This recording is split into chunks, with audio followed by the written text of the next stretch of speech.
2, 1, we're live. Woo! Hello. Hey guys, welcome back to that 5%. I am Blossom. I am UD on YT. We're that 5%. So Mm-hmm. you're tuning into very important, very crucial 5%.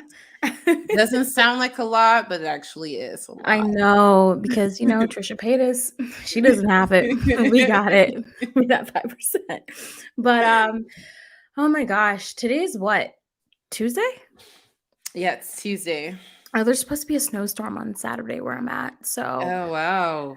I'm excited because I'm going to be in the house, but at the same time, I fell in the driveway twice when it snowed. So, Whoa. yeah, it's supposed to be a That's big scary. storm.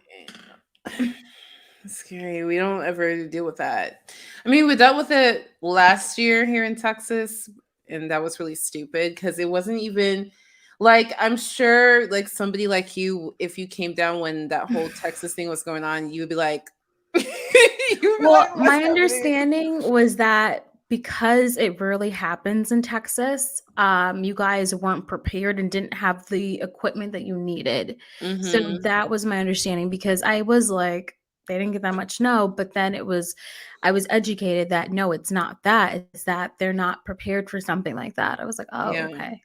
But the thing Got that annoys me about Texas is that's the excuse every single year. Every single year, it. like schools are closed down because there's ice, and it's like Mm. this happens literally every year. Can we not like at least plan, at least budget? Like, okay, we don't have the money this year, but Mhm. like over how many decades? I don't know. I just think it's so dumb, but I know over here yeah. people are still going to school. But I bet you wait, it's Saturday? Oh yeah, so the kids are upset because the snowstorm's on It Saturday. didn't So happen on the right it just day. needed to happen on Friday or Sunday night. Yeah, right. Hey Sailor DIY artist. Oh, that's a cool Hey. name. I know. I always like get DIY and DYI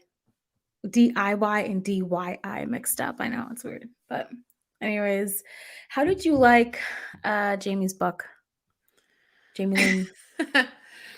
Jamie's book was there's a reason why it's not, doing well. Is it? I Um thought it was doing well. there's a reason. Oh, Hi really? Davida. You're not late. We're just starting. Yeah, it's not Yeah. doing well. I think she posted on Instagram like, "Yay, we're number 1 on the new Christian Amazon whatever list." Yeah. But that's the only list that she did anything on.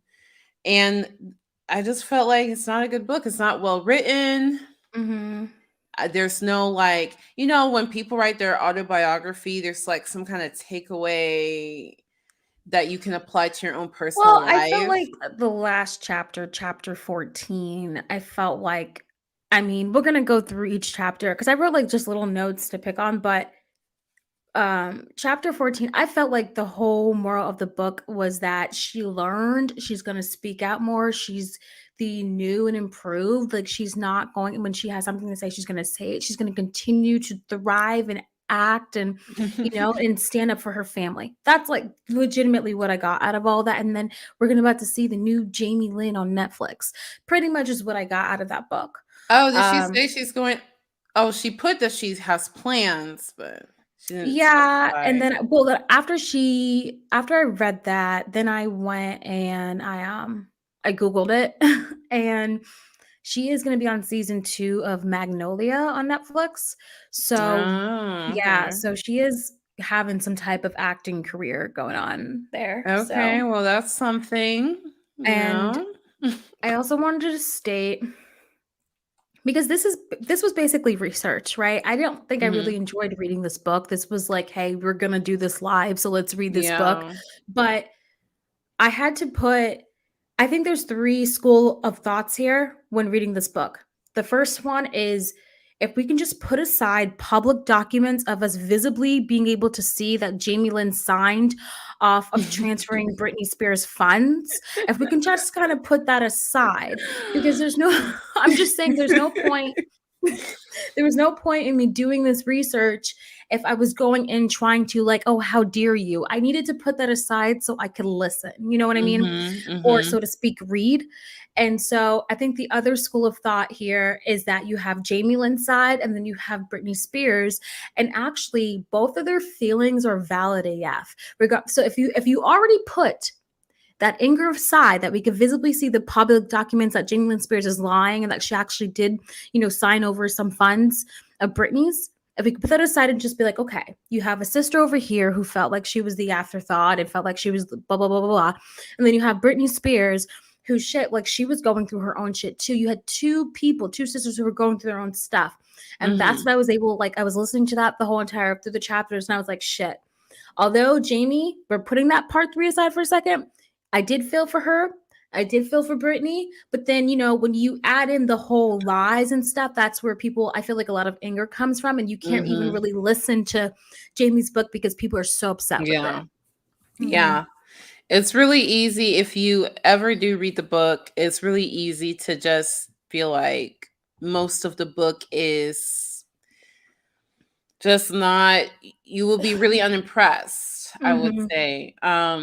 And the reason I know, like, at the end, the takeaway is Jamie Lynn is gonna do this and that, but I'm just saying from a book reader's perspective, Mm-hmm. when you read autobiographies of famous people, they usually try to have you take away something that you can apply to your own life, like they usually try to make it like, these are my life experiences and this is something that you can take from it.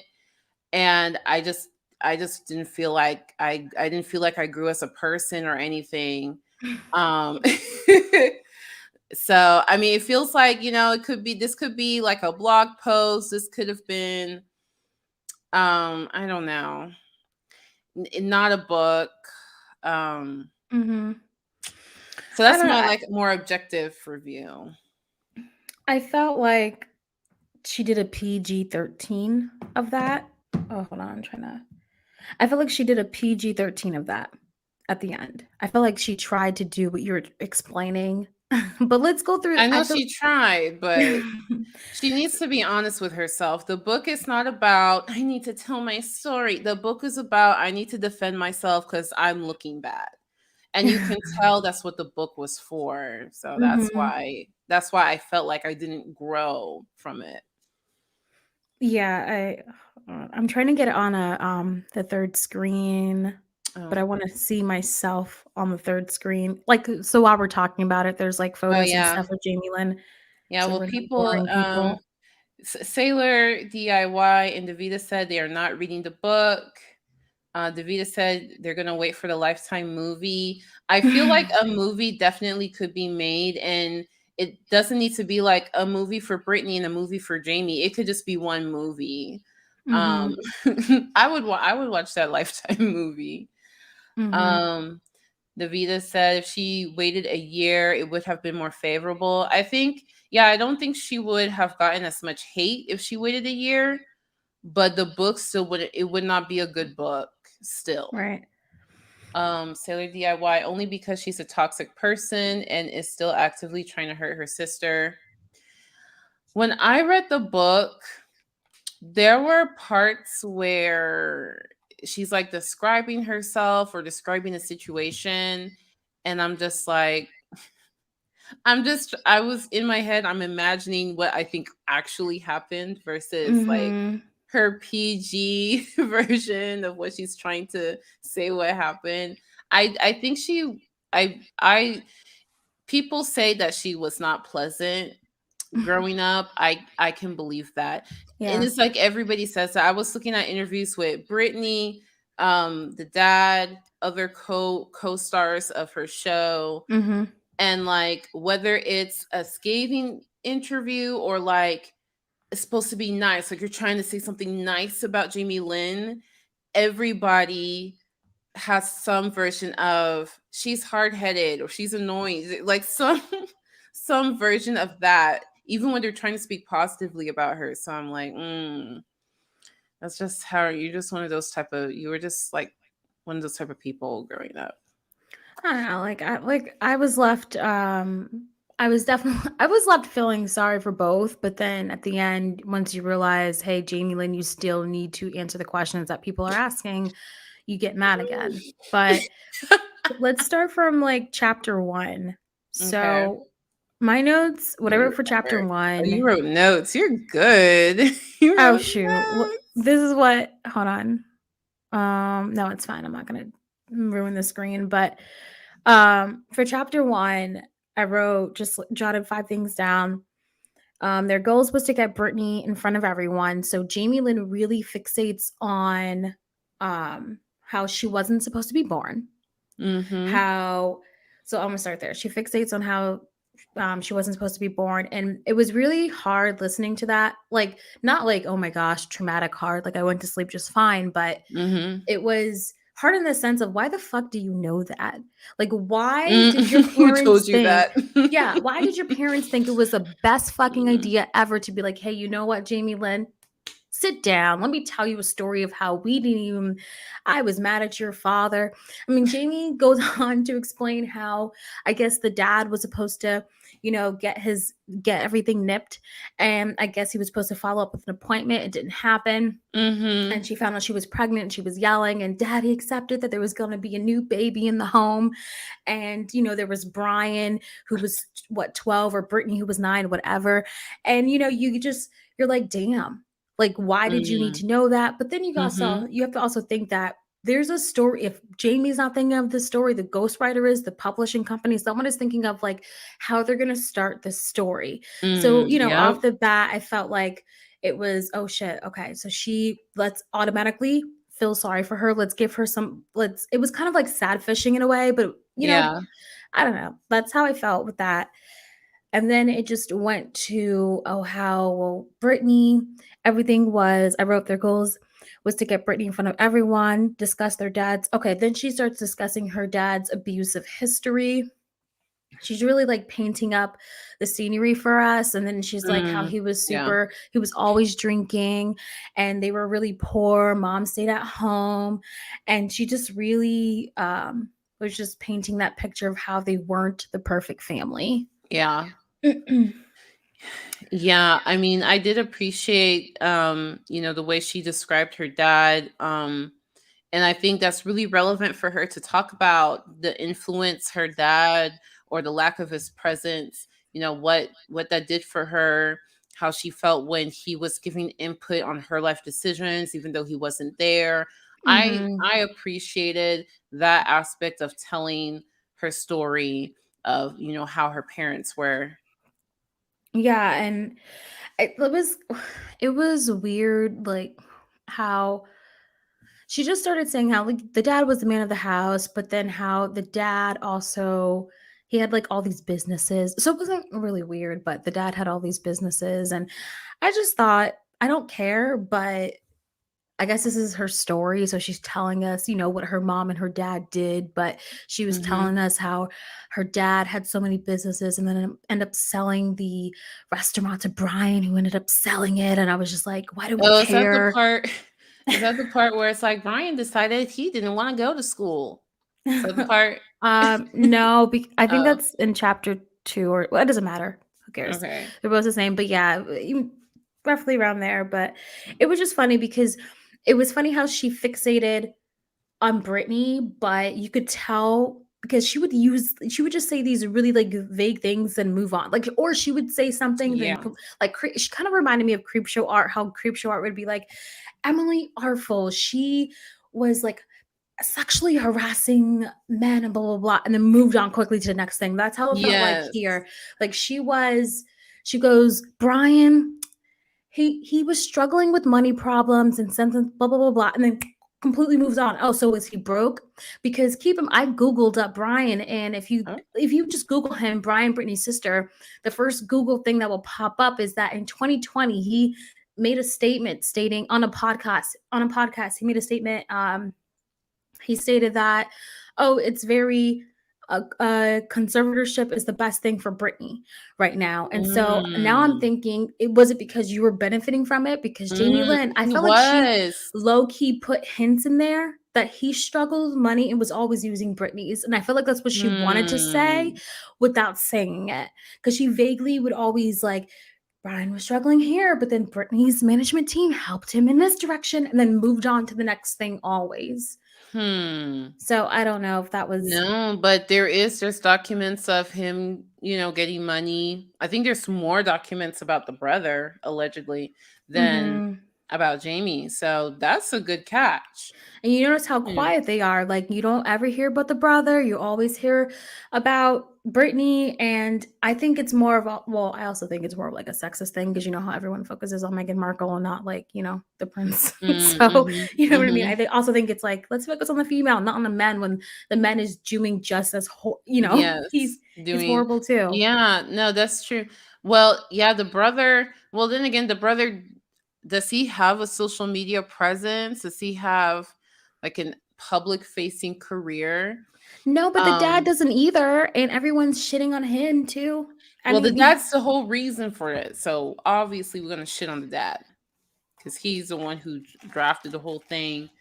But the mhm, brother is definitely benefiting. I forgot where I saw the documents, mhm, mhm. but that's interesting. And then in chapter two pissed me off because it introduces, it sets the tone for Jamie Lynn's ego. Like, Oh yes. she I'm like, you really not gonna take any acknowledgement that my sister, the pop star, got me here. My sister, the pop star, got me on TV. She sits there. It's so cringy. She sits there and she's like, I always knew I was the talent that I like. My teachers noticed it, and even Brian brought me to school one day and was like, and the teacher made a comment, and he was like, "Yeah, Jamie Lynn," and I'm like, "Come on, This like." this chapter was incredibly cringy. I hated that line where she's like, let me see if I can find it. She said, "My sister's voice was throaty and strong, while mine was fluid and controlled. People said we were different, but equally as talented." But my true love was acting. Mhm. I hated that line. Like, why are you comparing yourself to Because this is also the time that she's like, Britney's career is taking off, all this and that. And Mhm. this, she wanted to take this chance to stand out. Nobody told her to. She Mhm. said that nobody was like, do this because your sister's doing this. Jamie just wanted that attention to get in that spotlight. But then you go and compare yourself to your sister. I'm like, Right. I, I know I she talks about how I was in plays, I was in commercials, like very, very specific on the exact commercial she was on, like We Give a Shit. Like very, very specific. And I was just like, you really, here's the thing. You know how you can't blame her for thinking that at whatever age she was, right? Oh Because yeah. she's a minor. But she's 30. So didn't you think maybe, just maybe people, I'm not saying she wasn't talented, but I'm saying, you don't think that that had a lot to do with your sister Brittany? Not once in this whole goddamn book, guys. Not once Oh does yeah, no. Jamie Lynn says, you know what? I do believe that some of my success did come from Brittany. All she would say was that because of Brittany's success, it really motivated me. And Mhm. I'm just like, Jamie Lynn, I get that you went to acting classes. We get that you did this, that, and the other, but the fact that throughout this whole entire book, she does say, Brittany was my mom, blah, blah, blah. She says some nice things about Brittany, but not once does she even acknowledges that Brittany is the reason or helped her get to where she is, not Yeah. once. And that is very sad. And it's really weird because she will mention, Brittany made cameos on the show. And when somebody was gossiping about her, Brittany would come to the studio and she talked to that person. So you could acknowledge like individual moments where clearly Brittany is involved, but Mhm. like she can't just say, she helped me. She can't put those things together. Right. She goes, so in chapter two, she goes, everyone is telling me that I'm a natural. And then she goes to spiel on how after Britney was done singing, her show was when she was on the tour bus and everyone was watching her, on the tour bus. And then she even goes on to say that that's actually someone was filming her, doing her thing on the tour bus after Britney shows. And she goes on to say that, like, that tape that someone recorded her dancing or singing on the tour bus got her to all that. So that's what got her Yeah. to all that, not because of Britney, but because someone recorded her doing her thing, shining and everything, and that's what got her the gig. But Britney did make appearances from time to time, but that's what got her the gig. Yeah, that was annoying to Um, me. mhm, And that because I've already been getting a sense of what her personality is like, mhm. and that that chapter was like, okay. It was Okay. cringy. It was the most cringy thing. I think I was, so I have the book open, but because I got it on like the Kindle thing, but Mhm. I was making some chicken and I was just like, this is stupid. Like, I was just reading, waiting well, I was waiting for my chicken to defrost, and I was in the kitchen, and I was just like I was reading it, and I'm like, "What? This is so funny." Like, it was so cringy. I'm like, "Next." Like, "Next." Mhm. Okay, can we stop talking about you? And then we get to the dad. So then she discusses the dad and how, I think this was a chapter where she said that, uh, Brittany would buy the dad oh, no, no, no, no, no, no, no. Brittany would buy the mom a home if the mom left the dad. Oh, yeah, I hated And that part because then she, like, brings it back up later on in the book to kinda as a slight to Brittany or something. to me, what frustrated me and all that was how do you? Because it seems like they were, like, at least at best, emotionally abused, and so in my opinion, I don't know. But so you don't wanna victim blame, but I would get so annoyed, like, why did they just you got the sense that the mom could not do anything without a man's approval, and I'm sure Yeah, their management definitely. team was a man. I truly believe the mom needed a man to make those final decisions for the family, because it was upsetting to see that she was moving, starting a new life, basically moving in to a home Brittany bought, so she can have a new life. But the dad would walk in anytime he pleases. The dad would make, the most Mhm. important decisions. The dad would disrespect the whole thing. So it was really sad to, and frustrating just to read, like, really? Really? You couldn't just like Yeah. have boundaries? That's what sucked. Yeah, it sounded to me like the mom was just it sounds to me she's just one of those type of women who, "Imma stick beside him, Mhm. that's my man, Mhm. he ain't perfect." I That's know. the vibe that I got, and reading it from Jamie's adult perspective, which Mhm. disappointed me because Jamie Lynn is now if she was a kid writing this as a kid, I completely understand, "Oh my gosh, I'm so mad at my mom because how could she let dad do?" And oh my gosh, I get that from a kid perspective, but from an adult perspective, there's no acknowledgement of, mom and dad are in a toxic relationship. Mhm. There's I don't know. I was really disappointed in the way she was speaking about her mom's, albeit bad poor decisions. The way she was speaking about it felt like like she was still in that teenage kid mindset. Mhm. Yeah, like it's like I feel like she was just in a bubble, In a bubble, and maybe she gets out of her bubble when she goes to LA. I don't know. It just seems like this whole book was cringy. Um Yeah. and I did like knowing that the slime on Nickelodeon was actually mashed up peaches or something. I forgot what they said. Mashed up peaches or something like that. She gives those little details and I'm like, Mhm. I did like knowing that. Mhm. It That just was gave me a kid flashback. You know what? It was interesting to get some insight into just her celebrity life, you know? You always wanna know these things, Yeah, like, as a kid. because 'cause I'm never gonna be a celebrity, so you always wanna, like, "How was it like?" You know? Yeah. Well, But definitely when I was a kid, I definitely, as a kid, I thought these kids were just living the life. I just thought, oh my gosh, they get mhm. to do whatever they want to do, not knowing that actually they're working 10 hours a day and they have all this pressure on them from adults and inappropriate things happen and blah, blah, blah. But it was interesting to read, okay, a little bit of what that was like. And then in this chapter, she also talks about, another thing with this chapter is that they didn't do a really great job. They kept hopping from year to year, because she Hmm. makes a comment of, "I didn't really have," because she talks about her upbringing and then how her dad was horrible. Her dad eventually went to rehab when they were, when she got the job on, Zoe One-on-One, but she doesn't talk about that until the next chapter. But she makes a comment of, I never had a really great Christmas until I had my daughter, Maddie." So I was like, "Oh," Mm-hmm.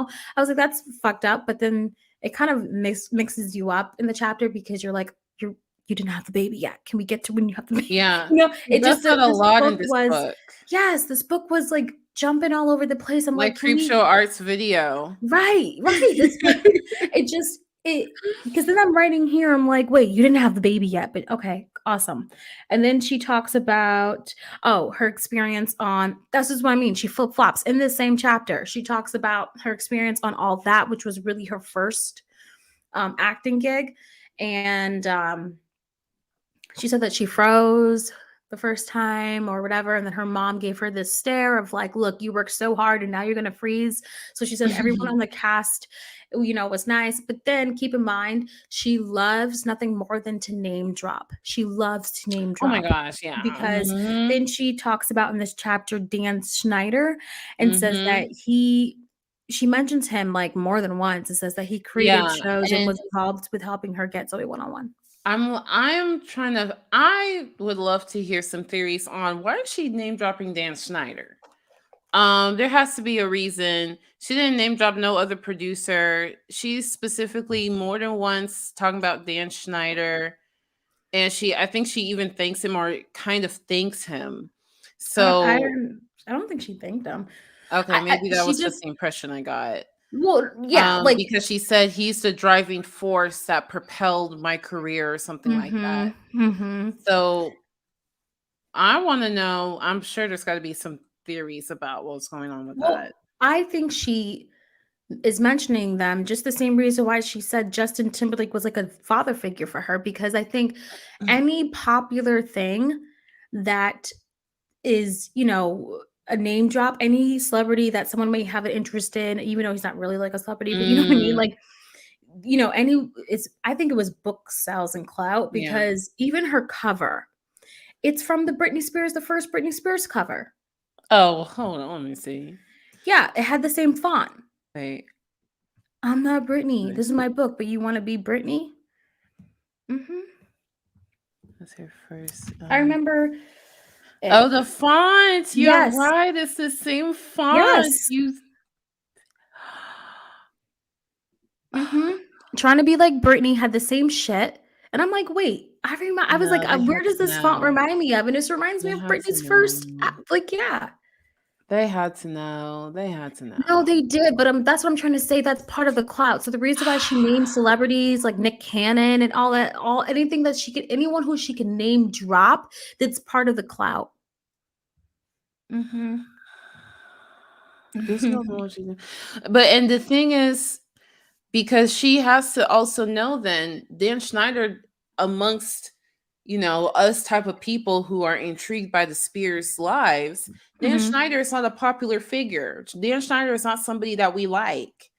I know So that, but what I'm saying is that she doesn't care as long as it's a name that is a clout name, like, she doesn't care because she just drops names for no reason. So, so because I that's started what laughing because I googled things I should have said so I can look at the font, and then I saw the the ratings.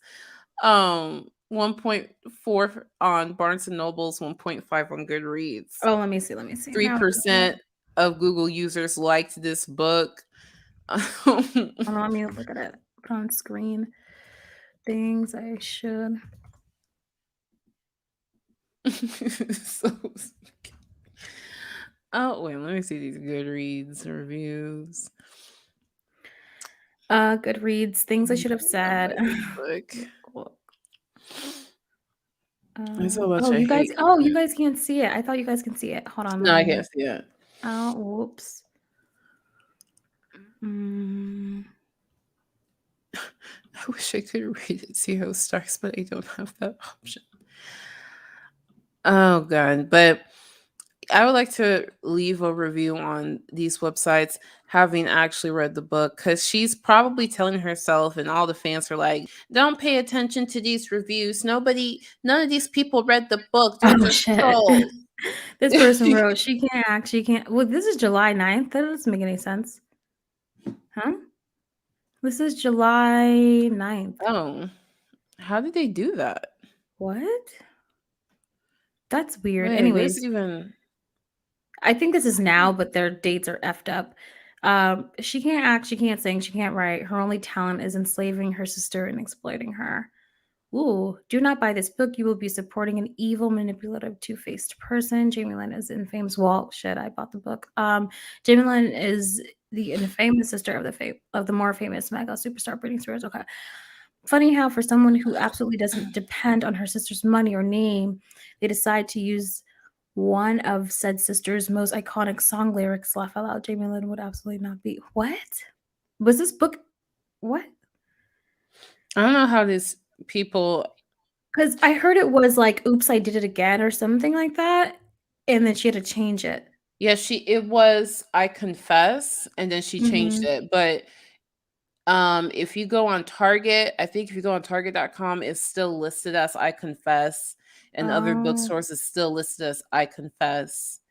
Um, I so wonder that's they why she probably did on mentioned. purpose. I'm sure they changed it on purpose, because a book titled "I Confess" kind of maybe can imply that you're guilty of Mhm. something. But so that's why in one of the interviews she was like, "Oh, the book was originally going to be I Confess, but I didn't like it. I changed the name." She mentioned that in some Mm. interview. Um, oh, let me read some comments.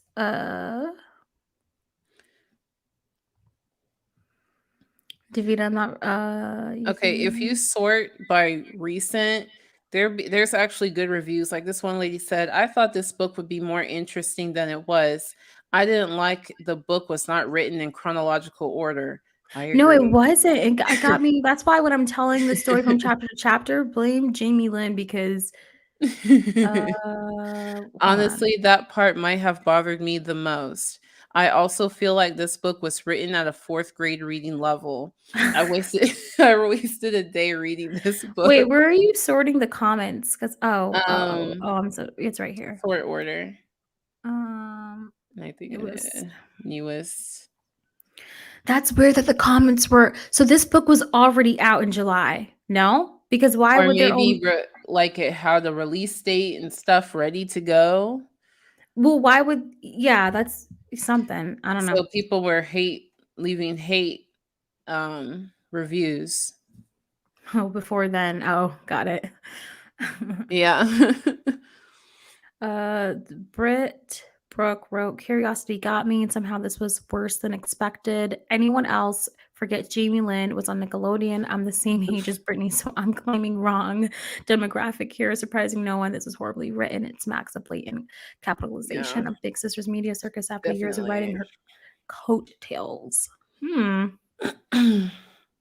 The chapters addressing Britney's conservatorship situation was petty and rude.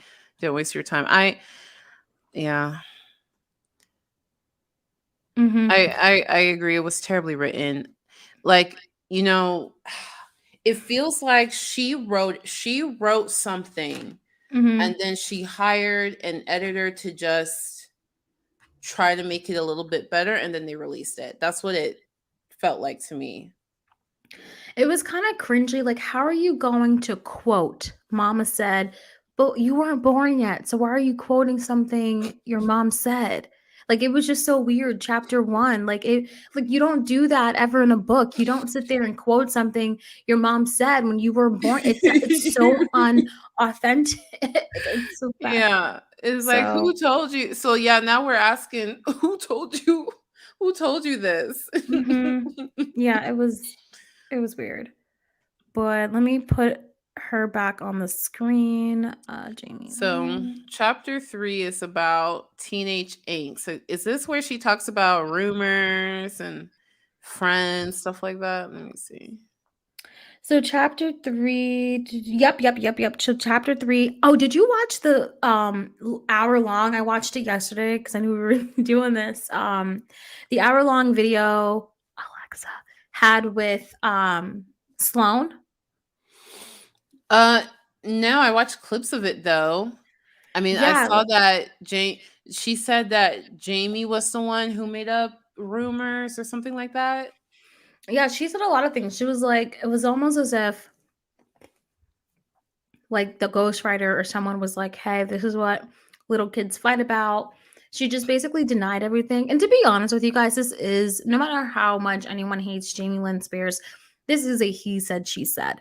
The only thing I Mhm. didn't like was that Jamie Lynn. So in chapter 3, Jamie talks about Zoe 101. She talks about the drama that she experienced on Zoe 101. And she mentions this Alexa girl. A, Why I'll are call you her A. whispering her name? Because Oh, you I have a yes, I have you have a one, and device? I'm sure people, everyone, a lot of people have. Oh, Do you, okay. wait, hold on.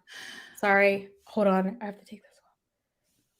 Wait. Maybe you can just say Alex Oh, A. oh, let me. Hello.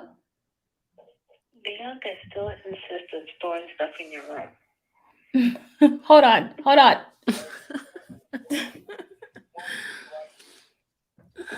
Hold on. I gotta mute for something. Hold on.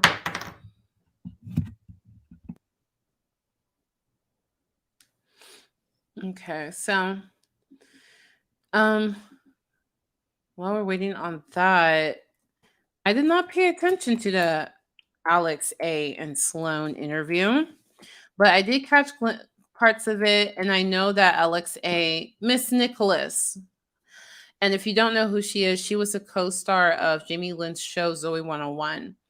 And I think Jamie got her fired from the show or something like that. But in the book, Jamie is saying that she was spreading rumors. And I didn't like that she's name dropping who's spreading rumors. Like, we don't care. We don't like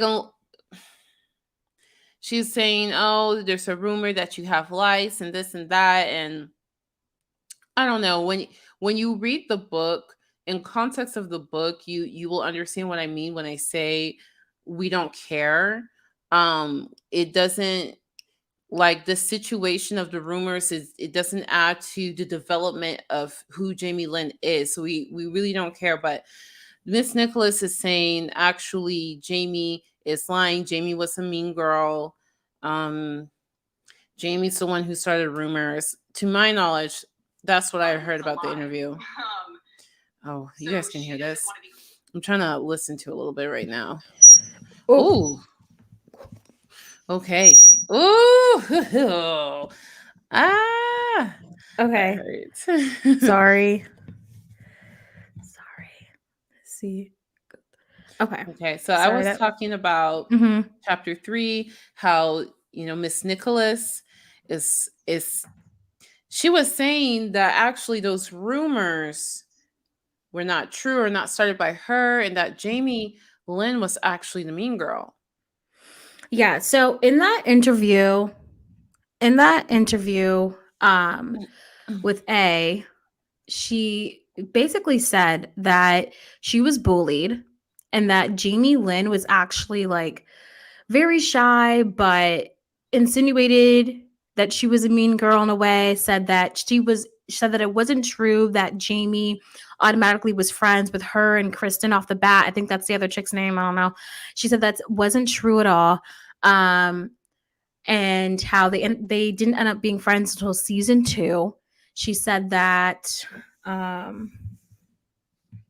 Yeah, and Jamie in the book says the three of them were friends, and then eventually two people become closer and one becomes the third wheel.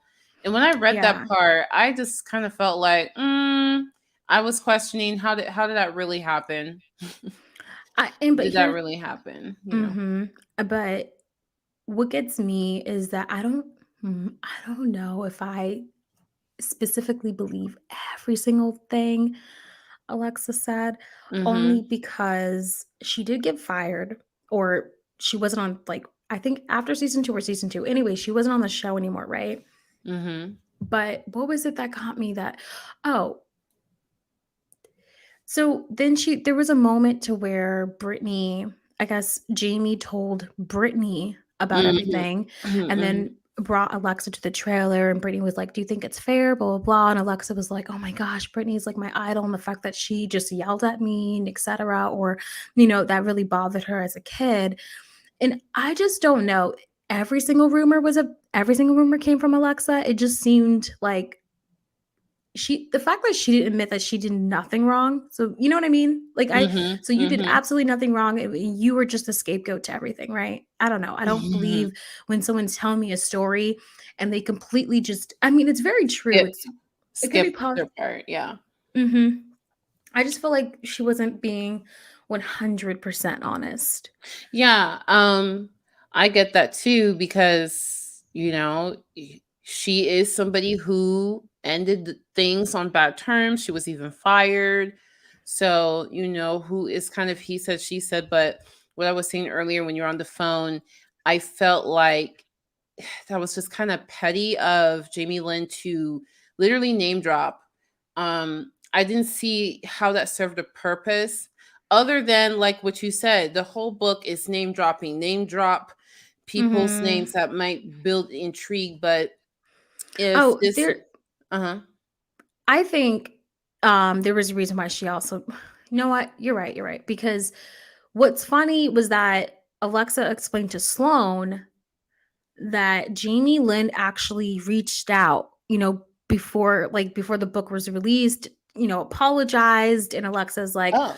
why reach out all of these years? It doesn't make any sense. And then here's the shady thing. So while Jamie Lynn's reaching out and apologizing, Jamie Lynn never mentions that, hey, I'm adding you in this book that I'm in, etc. Mhm. So when the book comes, so then eventually, I guess Alexa was like, no, something's up, because then Mhm. Alexa gave birth to a baby, and then Jamie Lynn asked her if it was okay to send her, like, a gift for the baby. And so Alexa received it, but she still kind of felt like something was up, because she just kept, it was weird. Mhm. Jamie, out of the blue, apologized after all these years. Then come to find out, well, no. And then I forget exactly what happened, but Alexa was like, no, she didn't trust her gut, and was like, Mm. actually, Jamie Lynn, just stop texting me. You know what I mean? Like, because Mhm. she knew something was up and it was coming. And Jamie Lynn was messaging her when it was around the same time of the Free Britney movement, and everyone was Mm. really, looking her way. So then Mhm. the relationship ended before the book was actually came out. Then when the book came out, she goes, how could she reach out to me, not even tell me that I'm in this book? And Mhm. then she also mentions her mother, how her mother walked around set, act like she owned the place, and she was upset that she even went for her mother as well. So Mm. I don't really, it just, something feels off about that. Like I said, this is Yeah. obviously he said, she said, but one, it's weird on Jamie Lynn's part to reach out to Alexa and to not mention that she's in the book, to not mention any of this. That's kind of weird. And Mhm. two, um, it's also, I don't know, it's also weird with Alexa too. Like, all of this is just completely made up. But then, because she's being accused of saying that Jamie Lynn had lice, Alexa's being accused of making all these rumors how Jamie Lynn is mean and rude. Alexa says that everyone was bullying her. I'm like, when everything happens, when when everyone's doing something to you, Alexa, I just question, What's is there your part? something, yes, is there something that you did without even knowing it? Because come on, Yeah. these are all kids. So you don't necessarily know what someone Mhm. did to tick you off. So that's why Yeah. I kind of didn't sit right with Alexis, because everyone, Victoria from Victorious was bullying you too. Like, what happened? You know what I mean? Like, like it What just happened? Yeah. seemed, I don't want to be like, you know how you don't want to victim blame anyone, you Mhm. know what I mean? But I'm just telling you, on a human to human level, something didn't sit right with me, okay? Yeah. I mean, that's what I assume when it's like teenage drama like this, and one person's like, "Oh my gosh, she's so mean to me," and another person's like, "What? She's the one who's mean to me." I just assume, I don't know, that something went down, but I do feel like that totally believe that Jamie was a mean girl. I totally believe that, just based on what other people have also said about her. Mhm. And she's kind of reinforcing that to me in my mind when you're telling me that she's been reaching out to Alex A, Mhm. and mention that you're going to be name dropped in this book. And when I'm reading this book, it served no purpose. I did not need to know that it was Alex A. Yeah. That didn't help me understand the story better, or it didn't help me understand Well, the psyche of Jamie Lynn. It didn't do anything other than add a little controversy to the book. part of me thinks, and keep in mind, I think a part of me also thinks she reached out because she wanted to see like the level of LXA.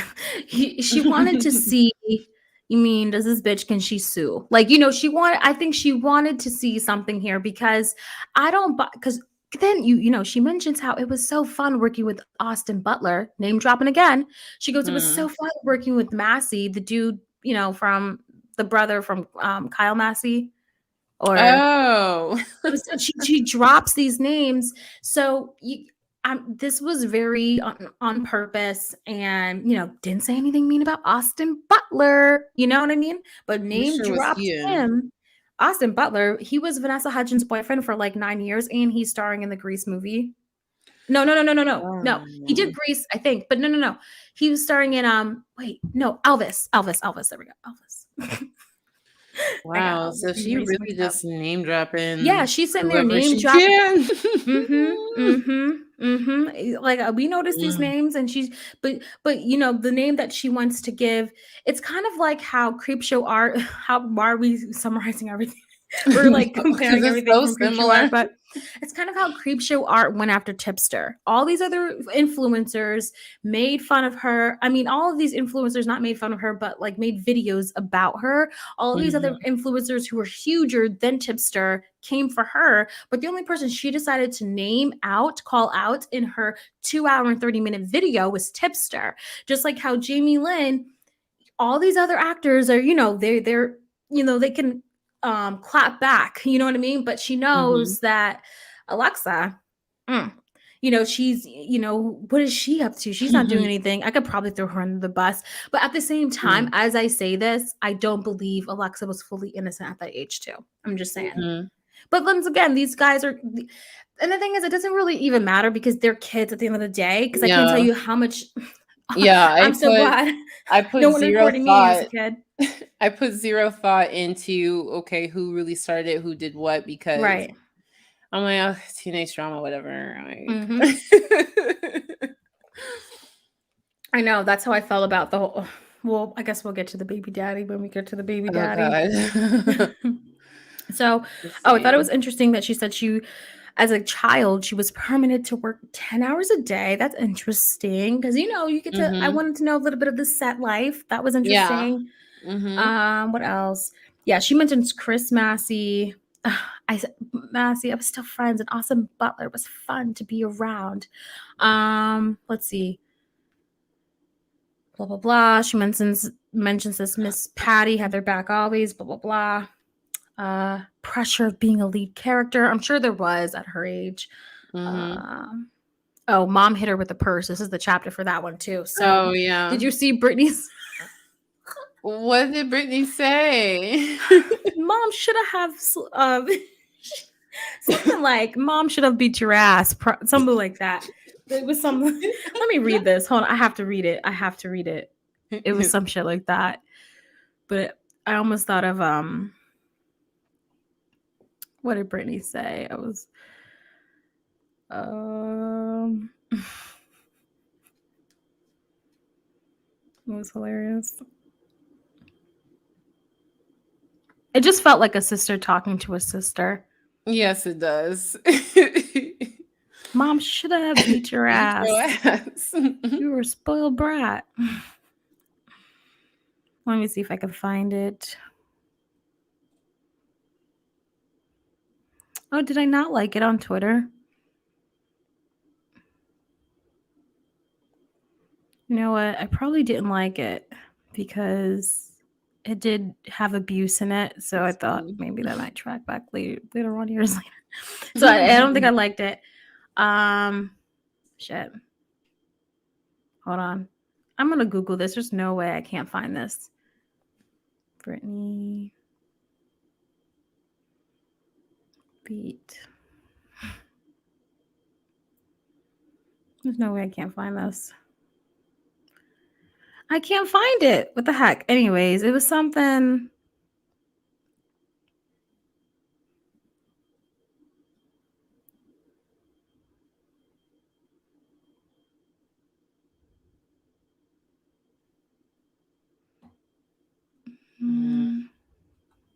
Looking at all these. Do you guys know what I'm talking about? I'm trying to.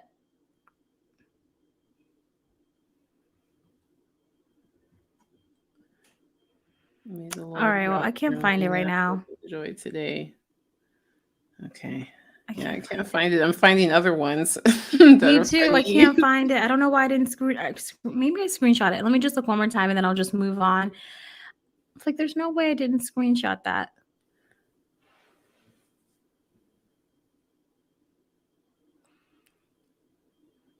What did she say? Oh, it says. Oh, yeah. She said, you let it linger. I screenshot it. By the way, I read this at 9:24 a.m. Thought it was hilarious. You let it linger forever, saying you felt unsafe with me and weird. Fuck you, Jamie Lynn. My mouth was on the floor the way you talked back to mama when I came home. Shocked out of my mind. You were fucking hateful to her. And I know mama had been lazy with me, but I'm sorry you deserved way more than a purse knocked at you by mama. You should have whipped. She goes, she should have whipped your ass. Poor mama took it to just like I did in the end. She worshipped you too. Much I know, but if you came out of my stomach, I would have popped the shit out of your little ass. Okay. Yeah, that's definitely a sister to sister. I died. I had to read that one again. I was like, shit, pretty. I don't blame her. I would be mad too. I would be so annoyed just if I'm just thinking back to what our childhood used to be, and you wrote this book and you said this and this about me, and you're trying to do this woe is me narrative, but I'm just remembering you were back talking mama and she was serving you ice cream and you were just on the couch and did that's what I'm trying to say. When you read this book, if you can kind of like, I tried to look at it as 3 school of thoughts here. So if you can kind of separate the fact that, you know, the whole, we do see Jamie Lynn signing over Britney's funds. If we can just like separate that and we can kind of look at, well, shit, Jamie Lynn's feelings are valid because she went through some shit, and Britney Spears' feelings are valid because she had her freedom taken away from her. So basically, but I should probably stop saying that. Someone called me out and was like, she didn't go to jail. But okay, but she was told she couldn't have any more kids. Like, you're told she didn't even have autonomy of her own uterus. Like, that's crazy. She had an implanted birth control thing that she didn't know was in there, and she wanted it removed, and they wouldn't let her remove it. That's absolutely ridiculous. Amongst other things. I mean, that's just one tiny aspect of it. So I mean, okay, you're in a mansion, but you don't get to live your life, you know? Yeah. That's a type of jail. In this, I'm trying to think. Speaking of birth control, in this chapter, Jamie Lynn also writes that she had limited knowledge of birth control because she was dating, and she kept resenting her dad when he would come over. Oh yeah, this is also the chapter where she goes on to say that she hated having to do chores after work. Like she was paying for the apartment. And that's kind of a weird dynamic when you're the child paying the bills and you have to then come Yes. home and do chores. How does that work? Yeah, You it's know? super weird. Mm-hmm. I I remember think this is before the California laws and stuff like that. like was it? That was that long ago. Wow, that was so long ago. This also reminds me of Demi Lovato, how she treated her parents like shit because she was paying the bills. So, Mm. that is kind of weird how child acting works because it's like you can't ask them to do chores, or you can, but will they Yeah, do it because they are paying the bills, you know? I know. It's like, because usually parents are like, under my roof, we do, but now it's the kid's roof. Mhm. It's not the parents' roof. I know. So how do you do that? And what was also interesting too about this book was I always thought as a kid, Jamie Lynn is saying it wasn't that she got pregnant that the show ended. They were saying the show had ended already, it wrapped, and then she found Mm. out she was pregnant. Yeah. I That sounds so weird to me because I could have sworn I was a true ride or die fan and I Mm. never heard of the show wrapping up. I just heard of Jamie Lynn being pregnant and then I heard the show's not coming back. That's what I heard. Mm. And I heard she wasn't doing any more Nickelodeon stuff because I was so into that. But this was something funny that Alexa said.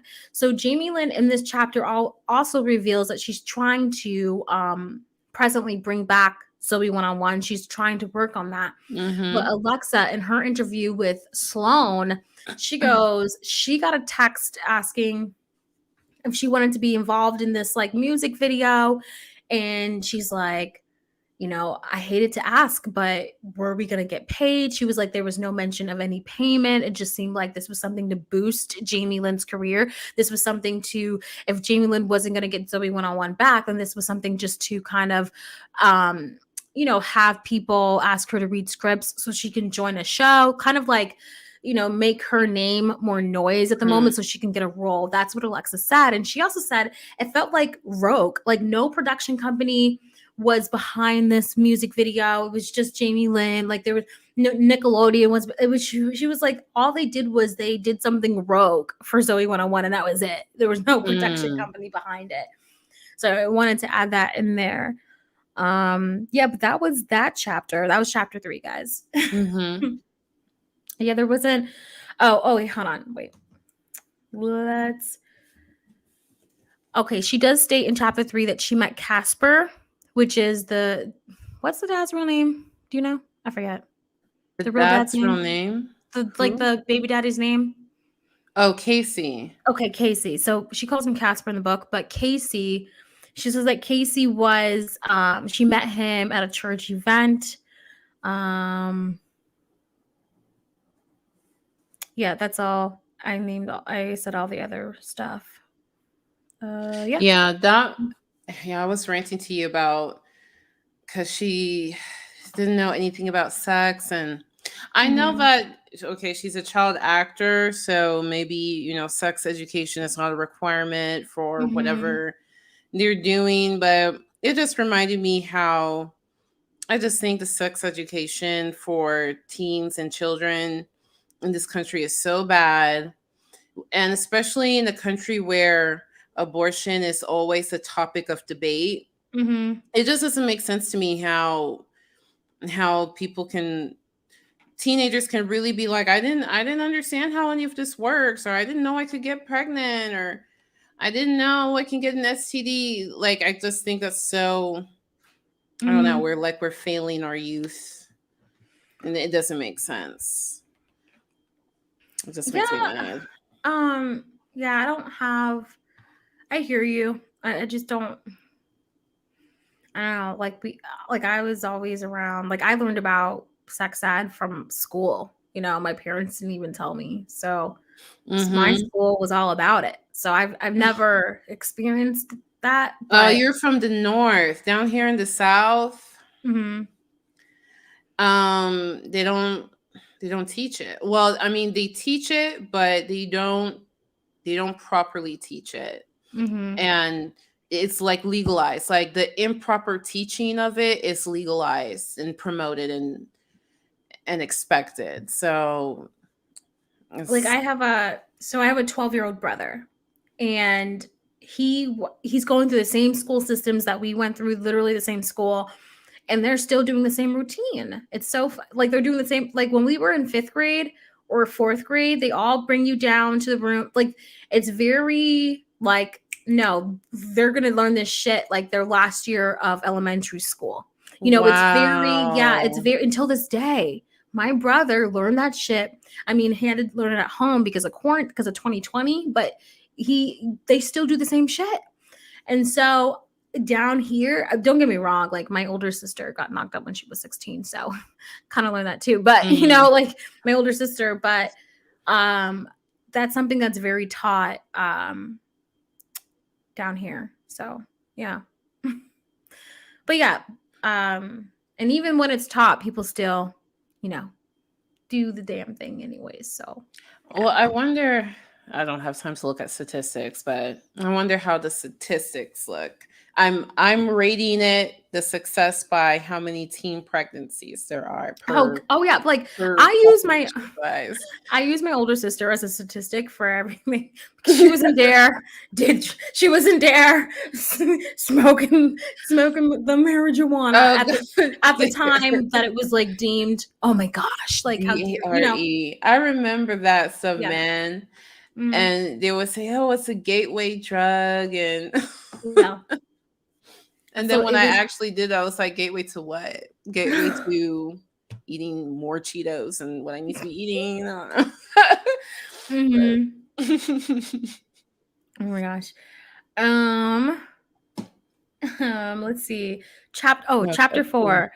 Brian and Brittany encouraged her in her milestones. Brian is the brother, which I'm really annoyed that we don't hear that much about the brother, you know? Yeah, I mean, just from the little that she says about him, he sounds like A dick. I was gonna say a Dusty. He sounds like the kind of guy that if I had a daughter, I would be like, "You're not even looking in his general direction." He sounds Mhm. like, yeah, he No, he doesn't sounded like sound. a mess up, but she was trying to tell us that he's a mess up in the nicest way possible. Because she goes, Yeah, Brian messed up again. Like I don't know, she says yeah. these things. Brian decided, that he didn't need to go to school, and he started working for Brittany, like trying to make it sound like Yeah. He something sounded good just came of as it, like it was mm-hmm. intentional. Davita says I got sex education from cable TV. Right? Oh Jaden my says god. down south sex ed is a mess. Mhm.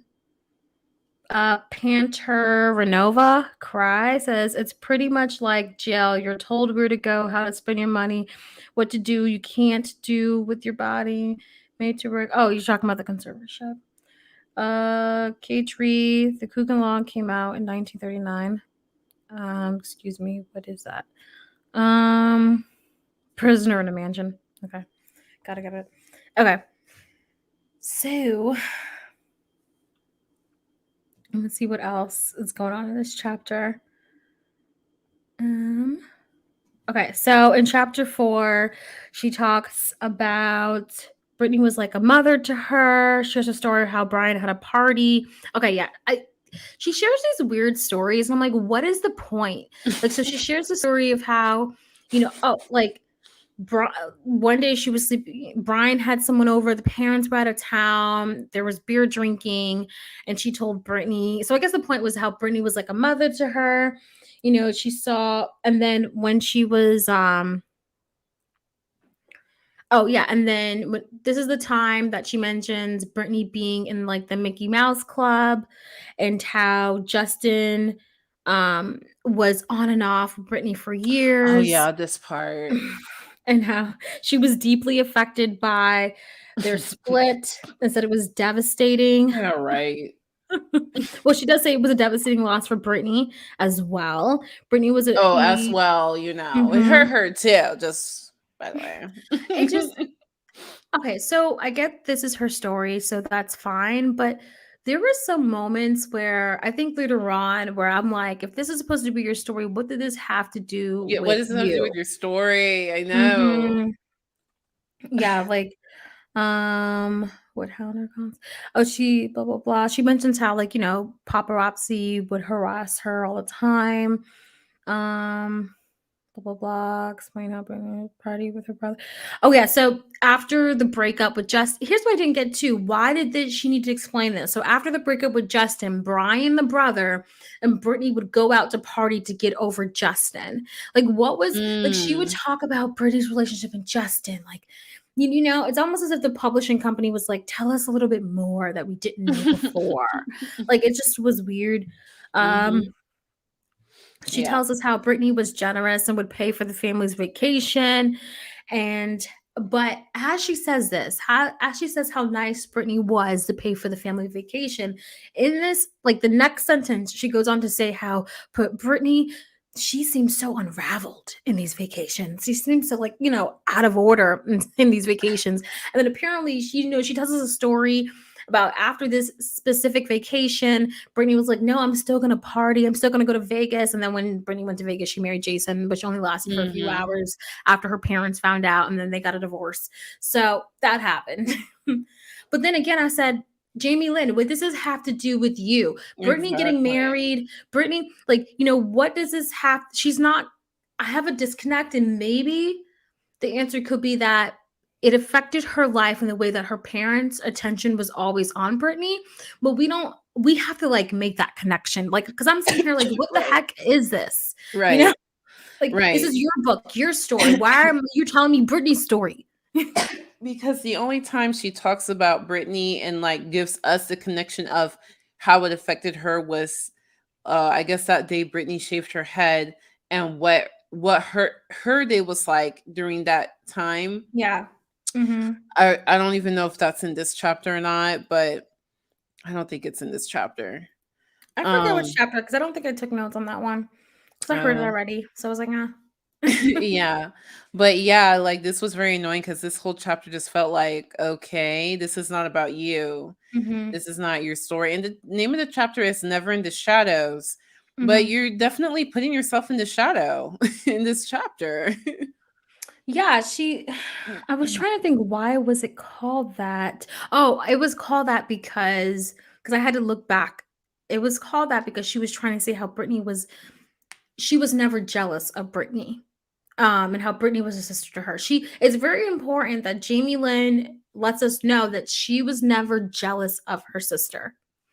And I think that's why she made a whole chapter called something shadows, whatever you just said.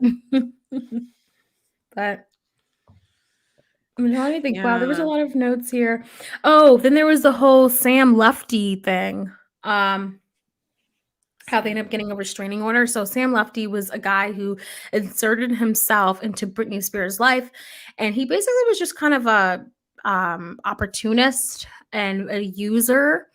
And long story short, they all basically have a restraining order against him. He even recently tried to contact the mom recently, and the mom got a restraining order too. But he was actually he has a skill because he was really able to maneuver his way into Britney Spears' life and to Yeah. be He really did. her right sidekick for no reason. He just Yeah. was able to do it. He was just a nobody. I mean, Yeah. yeah, pretty much is what I got out of that. And then here's my thing. What the hell did this have to do with Jamie Lynn? Once again, Exactly. Jamie Lynn goes into great detail about how Mhm. this guy, Sam Lefty, was always around Brittany, giving her, telling her, making decisions for her, blah, blah, blah. Isn't it supposed to be about you? What part? The only time she was just like, I felt very uncomfortable around Sam. He made me feel uncomfortable. Okay, that was about it. But then she just continued on about Mhm. Brittany and Sam. Brittany and Sam. Like it was Yeah. almost as if the publishing company was like, we need you to talk about some of these things that people kind of want to know. So that's what she did, because I don't get what this really Yeah, had it to do. has nothing to do Because with her. I would have preferred a whole. I mean, I wouldn't want her to be uncomfortable. I wouldn't want her. I'm sad the situation happened about Sam like making her uncomfortable, but it would have made more sense for her to talk about that as opposed Mhm. to, because she talks about it for 2 seconds and then completely moves back on to Britney. And it's like, Mhm. how did Sam? I mean, she does explain how he made her feel uncomfortable, but I just felt like, talk about you and your, Yeah. like, it How did just, this impact your life? How did yeah, this yeah. impact your decisions of manager or but she gives nothing like that. And I Mm-hmm. wondered if this whole chapter, I mean, it's only bad things or uncomfortable things about Britney. Is Mm-hmm. this just to, just pile on to remind us, Britney's crazy and I'm nothing like her. I don't know. Mm-hmm. Yeah, she says in this chapter, Britney was changing, she had 2 babies in a single year. She did say that. Shit. Wow. Had 2 babies in a single year, became distant, erratic behavior. And this was still during the time she was feeling Zoe 101. And then this is what she says about Brian. This is what I mean by the one little sentence, the vague sentence, and then she keeps it going. She says specifically, Brian's life was just as crazy, struggled with employment and managing money. Then moves on. Then moves on. Like, oh, so basically, what you're telling me is that Brian, the same dude, the brother, Brian Spears, went on a podcast in 2020 stating how the Mhm. conservatorship was a really good thing for Britney. The guy who is struggling with money because he's using Britney's money. Oh, Yeah. that guy? You're. Yeah, apparently he was a co-manager of the conservatorship. Of course he I looked was. it up. He was struggling with money. Why would, of course he was. Gosh. Ah. That's gotta suck when you make all the money and Ew, he's all your quoted as family. saying, the conservatorship was a great thing for Yep, our yep, family. yep. That's the Not Google just for thing. Britney, for our of course it was great for Yep, you. yep, yep. Ew. Mhm, mhm. Brian. I'm sure it was a good thing for your family. Mhm. Because you have Britney working her ass off while all of you guys are living your lives, living your You best lives. jobless hobo. Oh my god. Yep. Wow. Mhm. Mm. Yeah, so that was, yeah, so I meant to try to get ready to get. Oh, yeah. So that's pretty much it. For that chapter, Mhm. wow, chapter 4. I wrote a lot, but I think we covered. Oh, no. Chapter 4. This is the chapter where,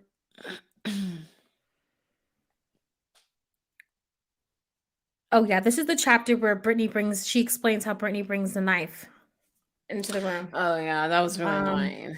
Like what I mean, if that situation even happened, I can mhm, see how that could be, that's a dramatic scenario to talk about. What of it? Like she mhm. doesn't talk about what of it, what came of it. What she Well, just she says, "Oh, goes, we never talked about it again." I Okay, know. so what are you trying to tell us? What is the significance of it to you? Like it's this is what I mean that it's poorly written. I'm not she doesn't know how to she doesn't know how to tell her story in a way that we can connect. And Mhm. she just had that editor edit for words and and syntax and stuff. She should have just hired somebody to just write it for her Mhm. completely. She, I mean, who knows who's really behind the writing? Like, I don't know. But to me, I don't get how like an editor was like, okay, this is approved. But you I know know, why right? they I'm wrote like, this. obviously somebody looked this over. How did y'all not give a damn that it's the whole book is not in order? I know First of all. because it's Brittany, because it's Jamie Lynn Spears, and the book will do fine. But this is exactly what she says. She goes, one time Brittany told No, one time. Okay, Brittany told Jamie that she was scared and took a knife and brought it to the bedroom with Jamie and told her that she was scared. She kept repeating that she was scared. She needed Jamie to sleep beside her. So Jamie slept beside her that night. Now, that incident is really a he said, she said, because keep in mind, no matter how we want, like, we don't know Brittany's mental, like her records. You know what I mean? We don't know Mhm. what mental illness Brittany has. So even though Brittany says that didn't happen, I don't know if to be honest with you, I really don't know if that happened or not. I don't know. Yeah. That's another he said, she said. So, but Yeah. what I can speak on is that I don't like how she did just mention that, like you said, and then completely moves on. I'm Yeah, like, because that's a big thing to say too. mm-hmm, With no, I what you think was what do you think happened? Was somebody threatening her? Like mm-hmm. nothing. You just say something like that and like anyway. Yeah, it was really weird. Um, then did you do? I just want to make sure I cover everything before we move on. Blah, blah, blah. Blah blah blah. Yeah. Okay. So now chapter 4, we're good. Chapter So that 5. chapter was super annoying. Okay, chapter 5, pregnancy and perception. So Mm-hmm. this is when she got pregnant as a teenager. Mm-hmm. There were rumors. Blah blah blah blah blah. See that? Oh my god, this book is all over the fucking place because it starts off with, she had opportunities but wanted to go home. So I had always thought once again that Zoe 101 was the reason, like, it ended because of her pregnancy. So now Yeah, we're in same. the I thought stage, that. right?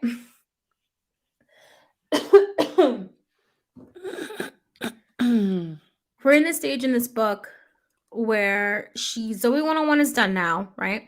So she Mhm. goes home and she explains to us how she's feeling, like, like how people feel when they're pregnant. I don't know, nauseous or something's wrong. Mhm. And her friend mentions to her, maybe you're pregnant. And then she goes explaining how none of her or her friend couldn't just go into a store because, she's Oh Jamie Lynn yeah. Spears.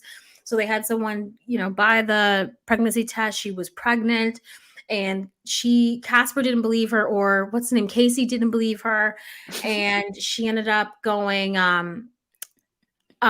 she ended up getting an ultrasound or something, and then ended up putting the ultrasound or the sonogram into a frame so it wouldn't blow away, and then puts it on his porch. And even then, he still didn't believe her because it didn't have her name on the sonogram. But she explained that she couldn't have her name on the sonogram because she was still a minor.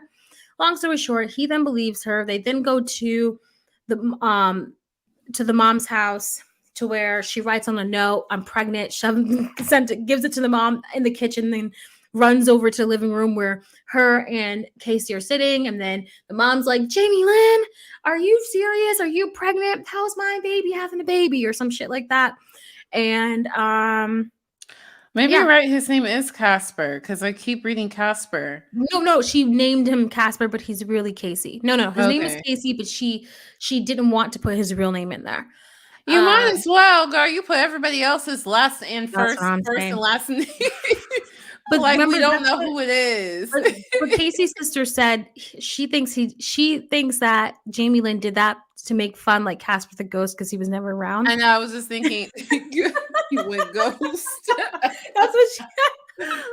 That's what. That's what. That's what. That's what she said. And then, but the interviewer goes, "It was that same interview that you sent me." The guy goes, "I don't think Jamie Lynn's that smart to think of that," or some shit like that. It was funny. But what happens? So then get this. Then Brian is the one who calls the dad to tell the dad that she's pregnant. Brian and the daddy are like best friends. Mm-hmm. That's what it seemed like. Blah blah blah. Blah blah blah. And chapter with. So then this chapter ends with. Okay. So after Brian, this all happened in one day. The next day she goes to school. And then, but she also drives to Walmart that day to pick up some burner phones because she already knew what was coming. Like she just felt like they were going to isolate her. Then her and her dad stopped speaking because he wanted her to, like, obviously abort, even though she doesn't say it.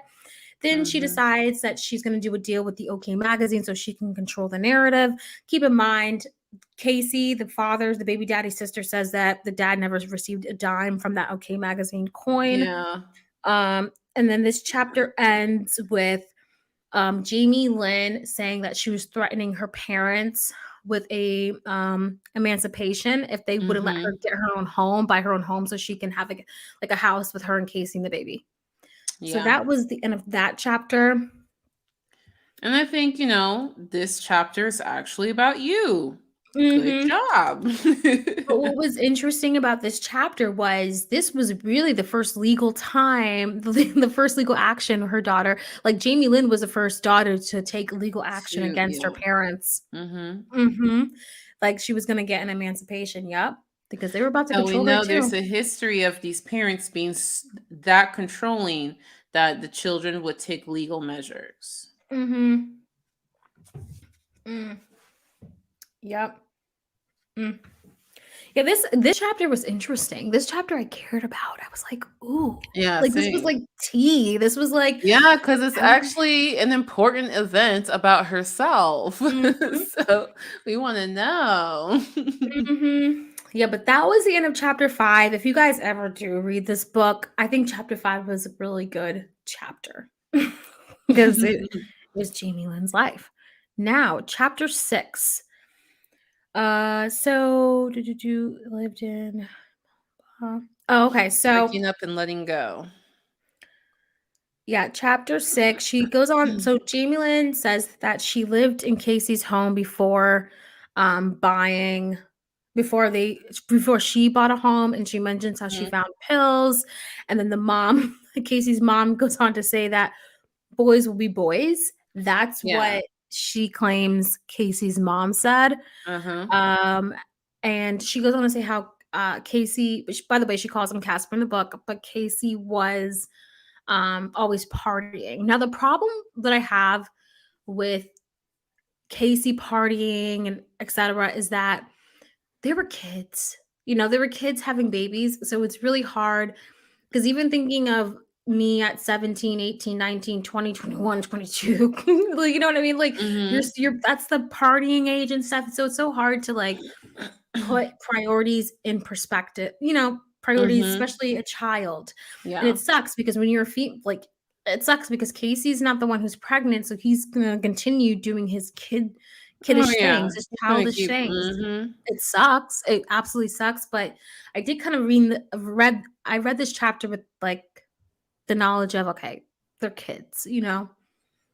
Mm. Oh, Miss Lou. So Oh, Miss but Lou. also she says, "One morning we were looking around our house and he said, Jamie Lynn, these floors aren't going to sweep themselves. That's something you need to do."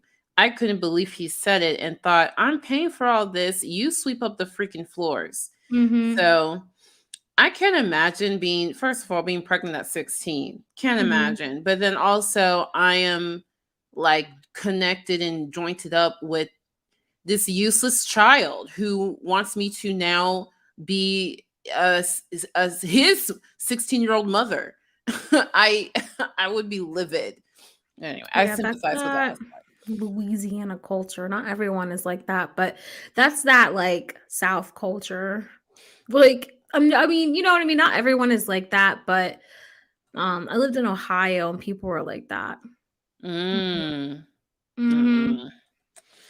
For years. Mm-mm. Mm-hmm. I don't know. How would I be? Because I know, like, my family, we're from Nigeria, where there still technically is in the laws, like legalized misogyny. So there's been a lot of feminist movement, a lot of feminist fights, a lot of, women are equal and all of this. Mm-hmm. So we don't, well, at least like when you meet Nigerian people here, like there is no shaming women for, oh my gosh, you're not the one cleaning the house. We don't do that because we know, that mindset has led to horrible things back home. Mhm. So we don't shame women for not doing, specific gender roles. So I don't know at all what is it like to grow up with that expectation. I don't know. True. Mm. I Me would be so neither. pissed. I would I don't know. I would probably be that blue-haired liberal, whatever stereotype people talk about. Mm-mm.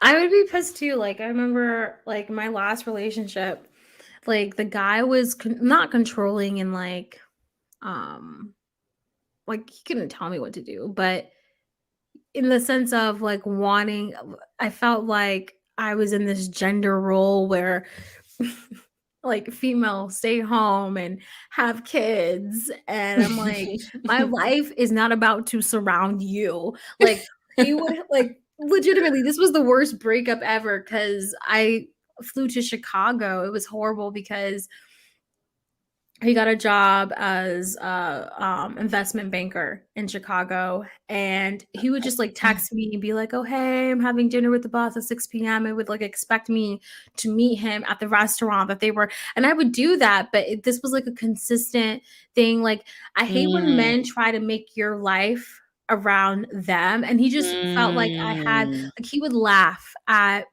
like what we're doing right now, the fact that I'm doing YouTube or anything, like he would Oh. laugh because he's like, "Wait, you've been doing this and you haven't gotten any," like he would absolutely laugh. I just hate like men who just Aw.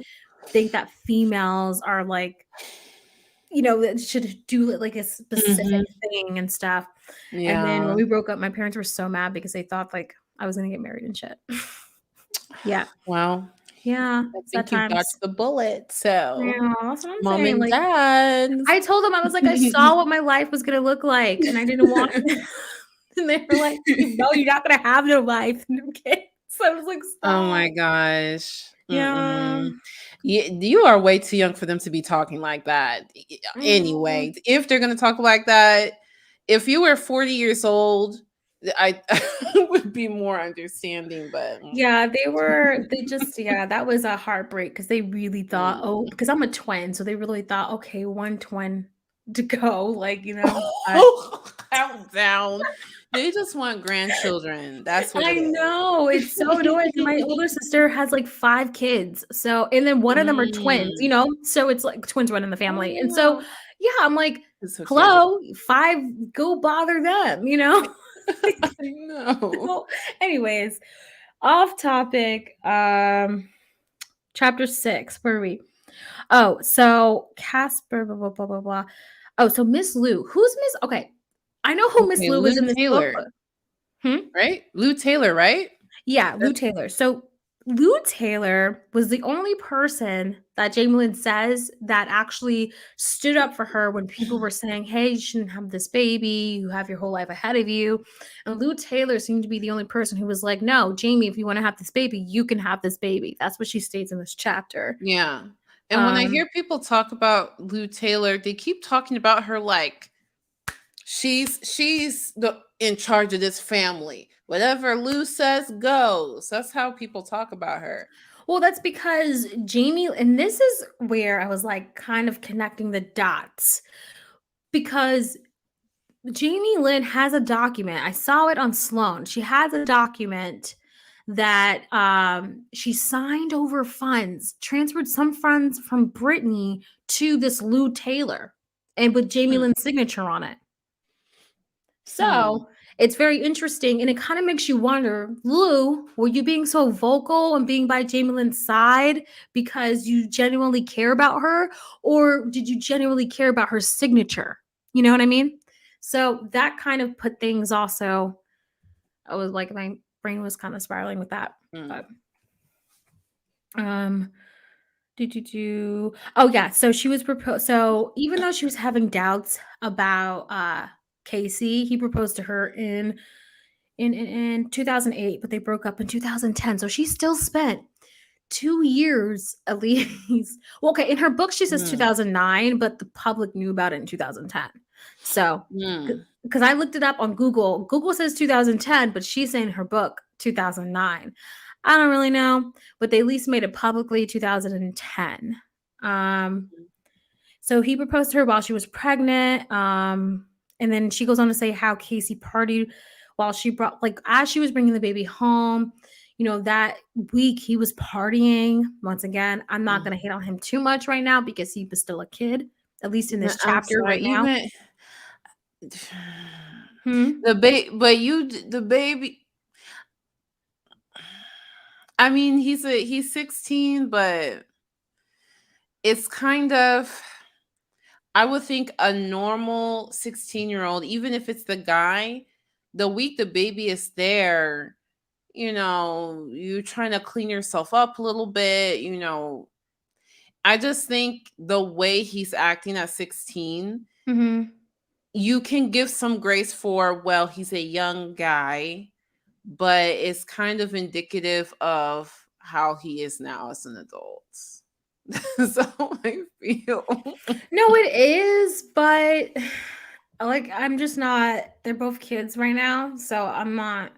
Mm-hmm. So Not. I'm like not. that, in that moment, you're not judging too much. No, Mm-hmm. because I mean, guys are already dicks, and so not all of them, but I'm saying like when you're young, you're already immature, and then now you have a baby, and then I don't know, like it just what he did was absolutely wrong. I hope this does not sound like I'm defending him. I'm not, but what I'm saying, I'm not judging. I'm not judging Jamie either. But that's what I'm saying. Like I read through Mm-hmm. this, it was like kids. Let's move on to the next thing. That's what I'm saying because I don't want to make it sound like I'm defending him Yeah, because I'm yeah, not. yeah. Um, Mm-hmm. I lost my notes. How did I freaking lose What's it? sad is in this chapter, you keep, it's kind of, not in chronological order, whatever. I'm trying to figure out what happened when, because she said in the previous chapter we broke up, and now, okay, you're living together, but you're broken up. Yeah, that's what I'm trying to. So what happens is that even though they were going through it, they were genuinely still together. So even though she's Mm-hmm. talking blah blah blah blah blah, because it was confusing, that's why I had to write dates. But she's still. I had to Google it. I was like, when the hell did you guys actually break up? So because she does go on to say, oh yeah, we broke up, but and then I mean later on in chapters they even tried it again in Nashville. But when I'm anyway, we're not there yet. But but yeah, so Girl, it's it's I tricky. want to understand. I wish she talked more about her psyche around this guy, because off again, on again, it's like everybody's telling you Mm, he's no good for you, but even later on, you tried again. And I wish well, you would talk more about, what were you feeling? Why did you feel that you had to make it work with him? And. I think the smart people reading these books, though, even though I agree with you 100%, we would have loved to see more of that interpretation instead of talking Mm-hmm. about Brittany, Brittany, Brittany. But Mm-hmm.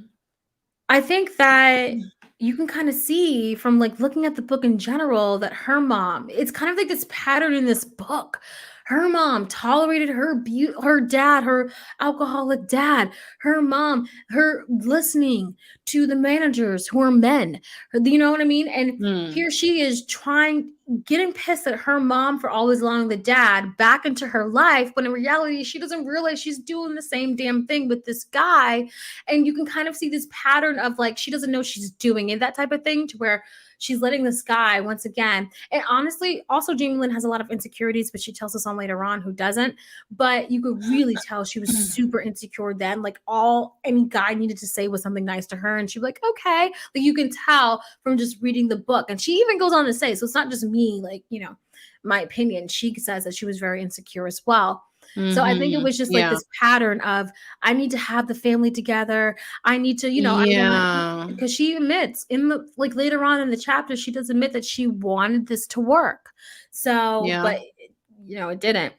In this chapter, she also talks about his infidelities, how it embarrassed her in magazines, how Now, that's something interesting that the Casey sister said Jamie was the one cheating.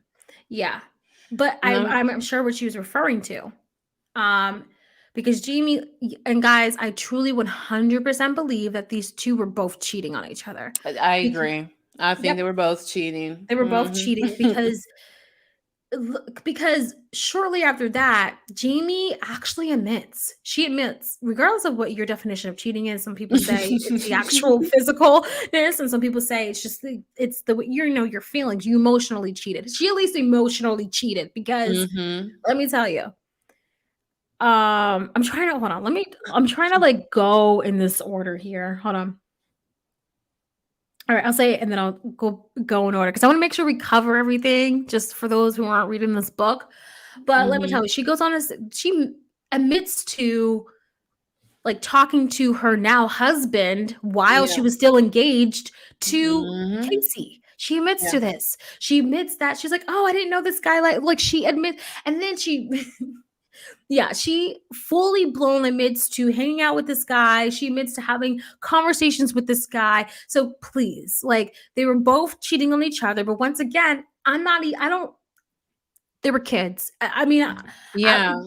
they were kids. That's as I'm reading this chapter too, I'm feeling so sad. Like it just whenever I hear stories of teenagers, you're not even out of high school age and you're dealing with this type of thing, it just makes me so sad because it's like, man, what you're supposed to be doing at 16 is dreaming of your future and pursuing your hobbies, your interests, your passions, learning about yourself. And it just hurts me when I hear about these teens, trying to, oh well, I have my boyfriend and I just that kind of drama, I hate that so much for young people because I feel like I mean, you learn a lot through that experience, but it doesn't need to be that long. You can learn it in 3 months. I don't know, but I just feel like that's so sad. Like your teenhood,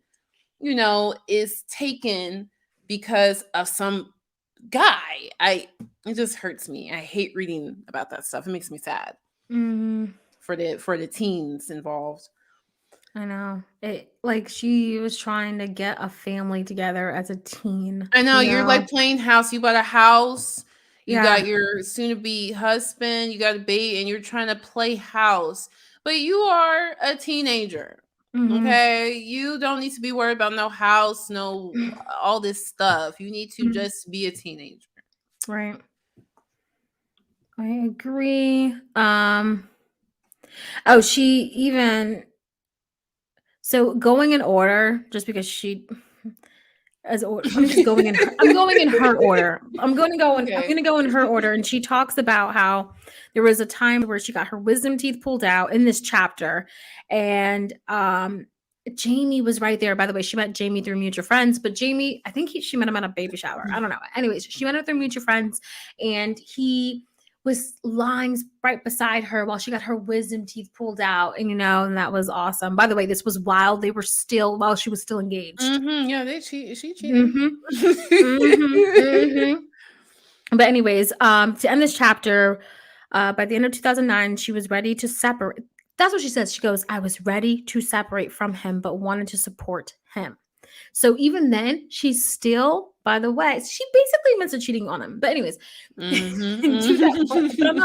I'm not blaming both of them because they're kids. But in 2009, by the way, they didn't break up until 2010. But in 2009, she goes, I'm ready to separate. But this is where it hurts because, wait, is this next chapter where he got into the accident? Nope, that's not the chapter. All right, we'll get to it, I guess. So anyways, that's how she ends chapter 6. Now we're on to chapter 7. Realized she was so chapter 7 is when she realized she was a single mom because Casey on drugs, on pills, Casper, Casey, whatever you want to call him, he was like a deadbeat basically. Yeah. She says that she needed to own up to her role in their breakup as well. And I think that needs to be fucking highlighted because she skims over that so quick. And I'm like, oh, and I think this, because she low-key admits, she puts it in that one little sentence. I needed to own up what I did as well. And then moves on. And moves on. You don't notice that shit and it like moves on. So she admits that she had faults in this relationship too. Now, don't get me wrong. I'm not messing with anybody who is not gonna, who's basically making me a single mom. But to be clear, there was 2 faults here in this relationship. And then she also states in chapter 7 that she was diagnosed as With obsessive anxiety. compulsive. OCD. Okay. Yeah. So then she talks about her New Orleans date with Jamie, her first kiss. And then she talks about how she left Louisiana to provide a wholesome life for Maddie. And that's when she moved to Nashville to really pursue her writing career, her, singing career. And she focused on her music, worked with a bunch of musicians, studied for the SATs, took the test. She talks about how she agreed to have supervised visits after agreeing to have a healthy relationship. After Casey agreed to have like a healthy relationship with his daughter. She even decided to give Casey a second chance. And that's when Jamie, her now husband, they communicated. And Jamie goes, "How dare you get back with him?" And she goes on to say how Jamie said some really mean things to her because he thought she was stupid and crazy for going back to this deadbeat. Jamie didn't have any alternative motives or anything. Now husband Jamie. But no. He was right. He was right though, because come on. Yeah, he was right. And I'm sure like from a guy's perspective, you're dating this person, you showing that you're reliable, you're dependable, you love her, you love the child, and then she's gonna talk about, oh, let me try one more time with this deadbeat baby daddy. I would be offended. I would be very offended. I'll be like, no, the fuck you're not. I'm so me. Yeah, like everyone, I don't care what Casper or Casey's sister said in that that long ass 2-part interview. I don't care, but no, because the dude, I mean, he was publicly he was getting arrested for robbing someone. Like it was on TMZ. Like no. Like he clearly had some shit, and I wouldn't want my kid to be around that environment and atmosphere. So and negative. the sister is saying, well, no, it wasn't his fault because Jamie is the one who wouldn't let him see the daughter. But I don't know. When Jamie says that he didn't pay child support, when Jamie says that, he was allowed to come and he never came on the days he was supposed to come, I believe it. I can believe that someone with substance abuse issues and thievery issues, I can believe that they have problems paying child support and going to see their child on the days they're supposed to come. Right. So why would she not? Why would she not ignore his phone calls? What? I mean, yeah. Slowly led back. 18 around this time. Okay, so she was 18 around this time. So damn, you know what I mean? She was 18 That's a around lot this of growing up to do. That's what I'm saying. 2 years. So she was 18 around this time and realized she was too busy being what everyone else wanted. And blah blah blah. She says Casey couldn't make the child support payments. And at the end of this chapter, at the end of chapter 7, she states that she was awarded full custody. At the end of chapter 7. So, moving on to chapter 8, which was I had short notes. That's it, really. So, she was also diagnosed. Now, she mentions in chapter 8 that she was diagnosed with depression and obsessive compulsive.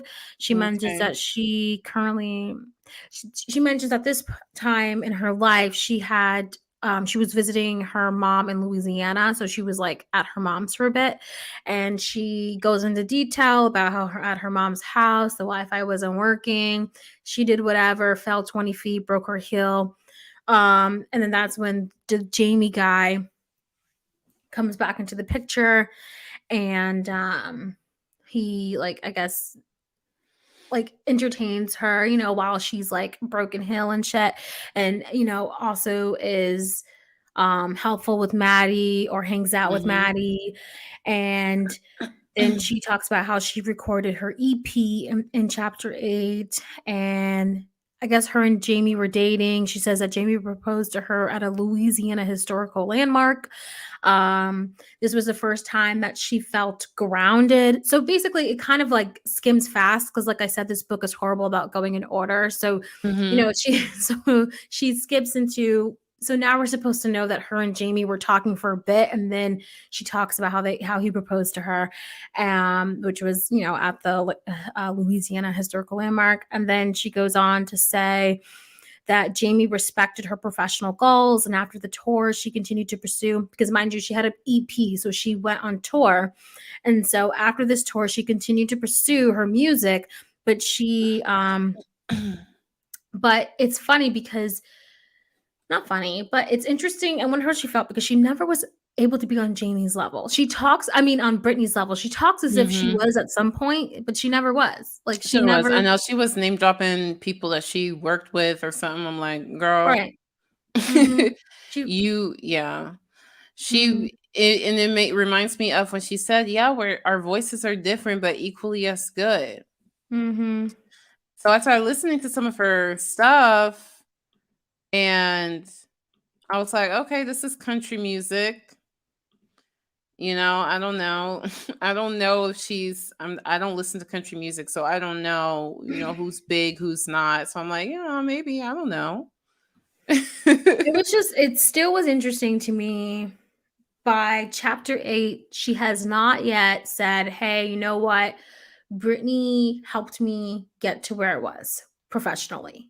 She hasn't said that. She will go. The thing is, we get it. You still have to work hard. You still have to, Oh, yeah, know your lines definitely. and stuff.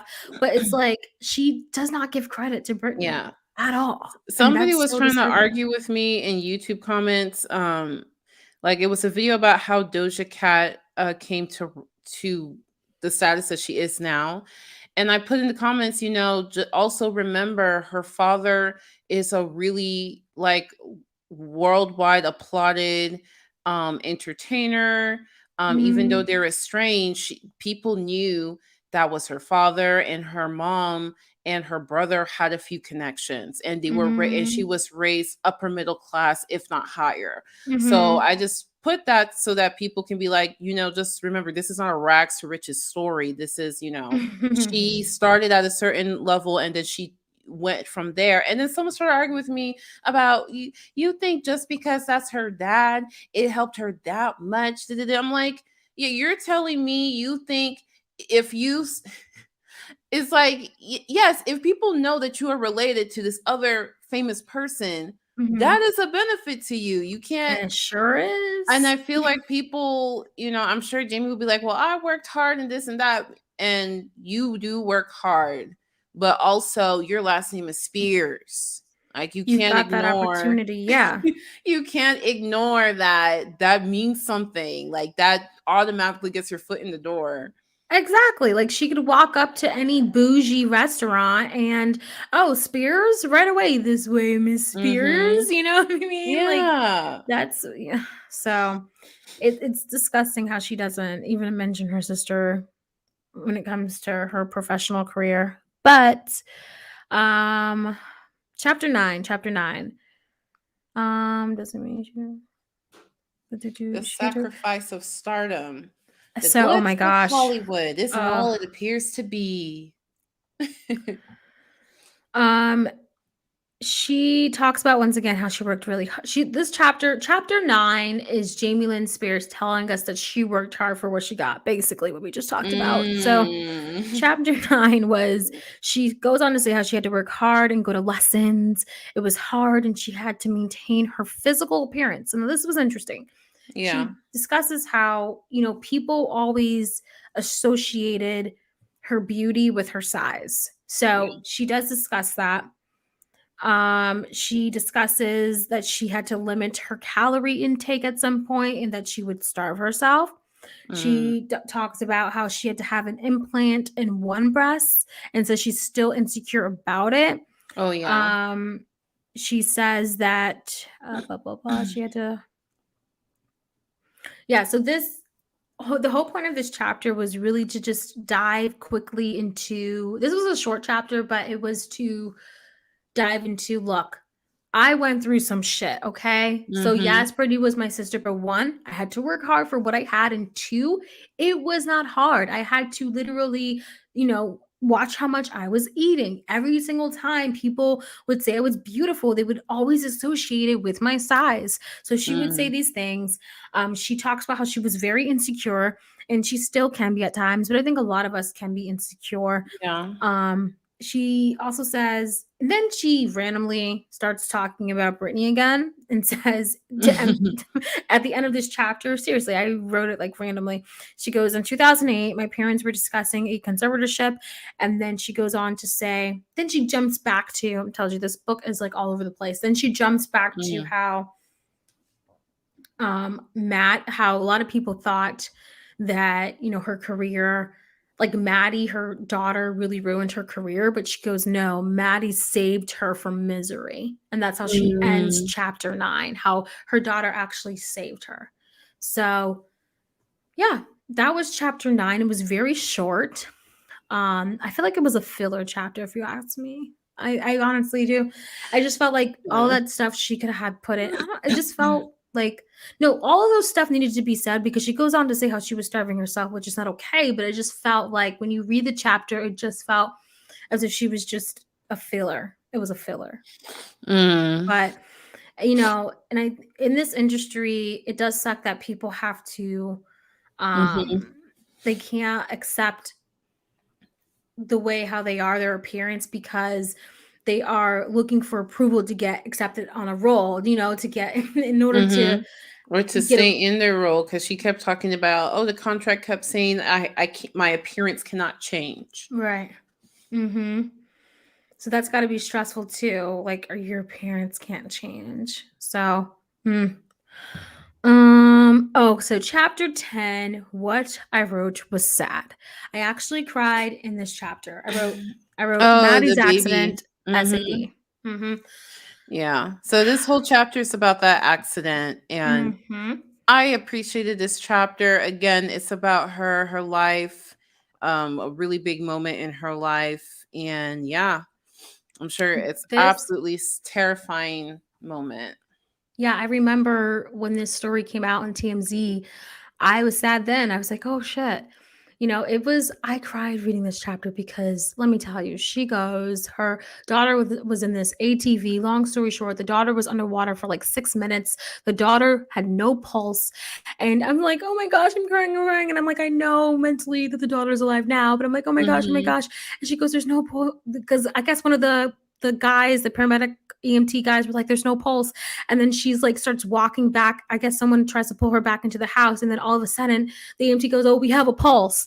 And I'm like, oh my, I mean, this could have been, I don't know if this Mm. could have been dramatics or something, but either way, it was really, really sad. And even Casey or Casper came out. They got him a hotel nearby the hospital. They didn't know if she was going to Mhm. make it. I felt really bad. I was crying again when the daughter would wake up and not know who she was, wouldn't recognize who she Mhm. was, like, and then would take these things off of her that she had on her because she would forget, like, where she was at and stuff, and she would consistently Mm. try to take them off, and she was going through so much pain, like, oh my god, like that whole entire Mhm. chapter I cried, and because it was so sad, and I would not want that for anyone to go through that. That was just a fucking Yeah. sad chapter. So that was sad, and I'm so glad that her daughter's alive because shit, like her daughter was basically brought back to life. So Yeah. that's like, whew, you know. Yeah. But it was nice to see that out of all the shit that went down, that at least they were all able to I mean, well, shit, yeah, they thought the daughter was gonna die, so, yeah, of Mhm. course, the biological They father thought was the there. baby was gonna die, yeah. Yeah. And what gets me in that interview with the Casey's sister, she was just like, well, it's dangerous to have a child that age on an ATV." I was like, "That's all you have to say?" I was like, "That's kinda cold, that's heartless." Because she can't say, "Oh, Jamie didn't even let Casey come," because Casey was there. So all you Mhm. can say is, Mhm. "Well, she shouldn't have done that anyway. That's dangerous." Well, okay, to be fair, she was asked. The interviewer goes, "Around there, is that normal for anyone to be on an ATV at that age?" I mean, she was asked. It wasn't like she was just like, "Yeah." Yes. So, 'Cause I did see some of that interview, and she was asked. The way she didn't like no, little add-in, no, just like no. Well, I mean, I wouldn't let my okay. But for the record, yeah, down here, ATV is like this is what the rich white Southern kids do. They be on their ATVs. There's lots of land, and yeah, little kids are riding ATVs all day long. So To me, it's normal down here. it's not.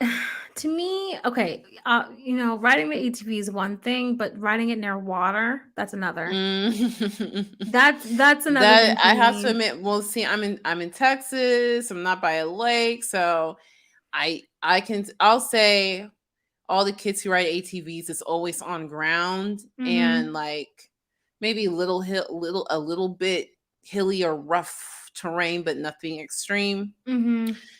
So I don't know about that riding around water thing. I don't know. All I gotta say, because no one here is mom shaming. I'm not a mom. I just, Jamie Lynn that day did not expect her daughter to be not breathing for 6 minutes or being underwater for 6 minutes. So Yeah. it's a sad situation, but I'm so happy that her daughter is alive, thanks to like the medical people, paramedics, EMTs, doctors, nurses, all of them. So that's, Yeah, so did a that, good job. to end the chapter, oh wait. Yeah, so that was basically that chapter. Chapter 10 was Maddie's accident. Chapter 11 is when Maddie wants to change her last name. Maddie wanted to have a relationship with the other side, but Jamie Lynn says because of her difficult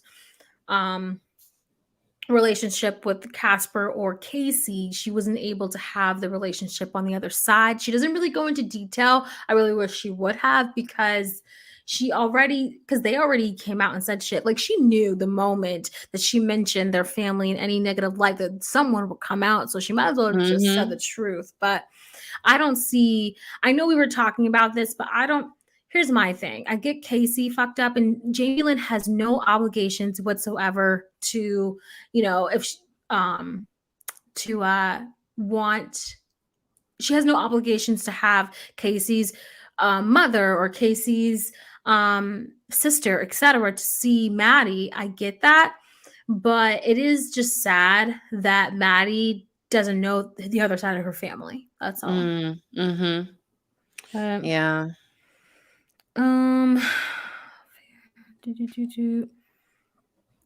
Oh, she goes on to say how Casey was still getting into trouble, and that's when the adoption happened. That ends chapter 11. Chapter 11 was also pretty short. Yeah. In chapter 12, you can take the girl out of Louisiana. So chapter 12, she dives into she talks about how Casey's behaviors had to go on. She talks about how she allowed Casey's behavior to go unchecked for so long. Like, she couldn't believe that she was dealing with him being an absentee father, and how she was just like, why was I dealing with all this for so long? She learned how to take care of herself. Fear and captivity kept Casey in her life for too long. She goes on to say how home is where she was able to be stable and ground herself. And then she really hypes herself up in this episode, talks about Netflix, talks about how she basically, once again, this is kind of a cringe, because then she just keeps talking about herself, how, I decided to get back out there, which is inspirational. But she's like, the way how she talks, like, I met with Netflix, they asked me, was I ready to get back into acting? As if, because she has like choices. They asked her. Yeah. She's like talking about how she prepares when she literally talks about, this is how I prepare when I'm acting. Like, I want to remind everyone that Alexa did state that the reason why Jamie Lynn had that music video for Zoe 101 was so she can get offers like this, so she could be back on people's minds and shit. That's why, because she basically used them. Alexa says that she used them so that way she could get, like, if it wasn't Zoe 101, to get some type of TV show offer, etc. So I want to remind everyone, when she's like, how I prepare, it was so cringe. I did not care how you prepare for your acting, Jamie Lynn. Like, I don't care. I don't. Like, no one does. Yeah. I But that don't was I don't mm, think her acting is particularly great. mhm. Who knows? I'll check out scenes from this Netflix show, whatever Mm. Magnolia, but Magnolia.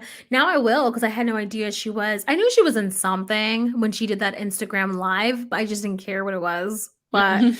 Um, but I'll look into it to see if her acting has improved over the years. But she really talks Mhm. herself up. Like she did like Oscar award winning acting on Zoe 101. And I'm like, you did not do any Oscar. Don't get me wrong. I am the girl who love. Are you ready? Ooh, ooh, ooh. No, I see me standing here. I love that song. Do I look good, my dear? But I will admit, I was a kid too, so my mind loved everything, and I still, I still love the show. But I'm not gonna sit here and say that was an Oscar. She really talks about herself like she did an Yeah. Oscar job, like That's how winning she job. talks about her music too. Like she talks about her music like we're supposed to know all this songs Well, and actually, okay. Well, actually, my sister told me that she wrote like some popular songs that other artists sing. So that's what my sister told me. mhm. Because I was That's talking about what that too. And my sister Bianca was like, no, but she actually writes some songs that other artists have sang and they're like, top songs. I was like, I don't remember what song, but my sister which was telling one, me. yeah. So I know that I didn't look to see what song, but because she did say she mentioned a song, I just don't know what it is. But I'm sure.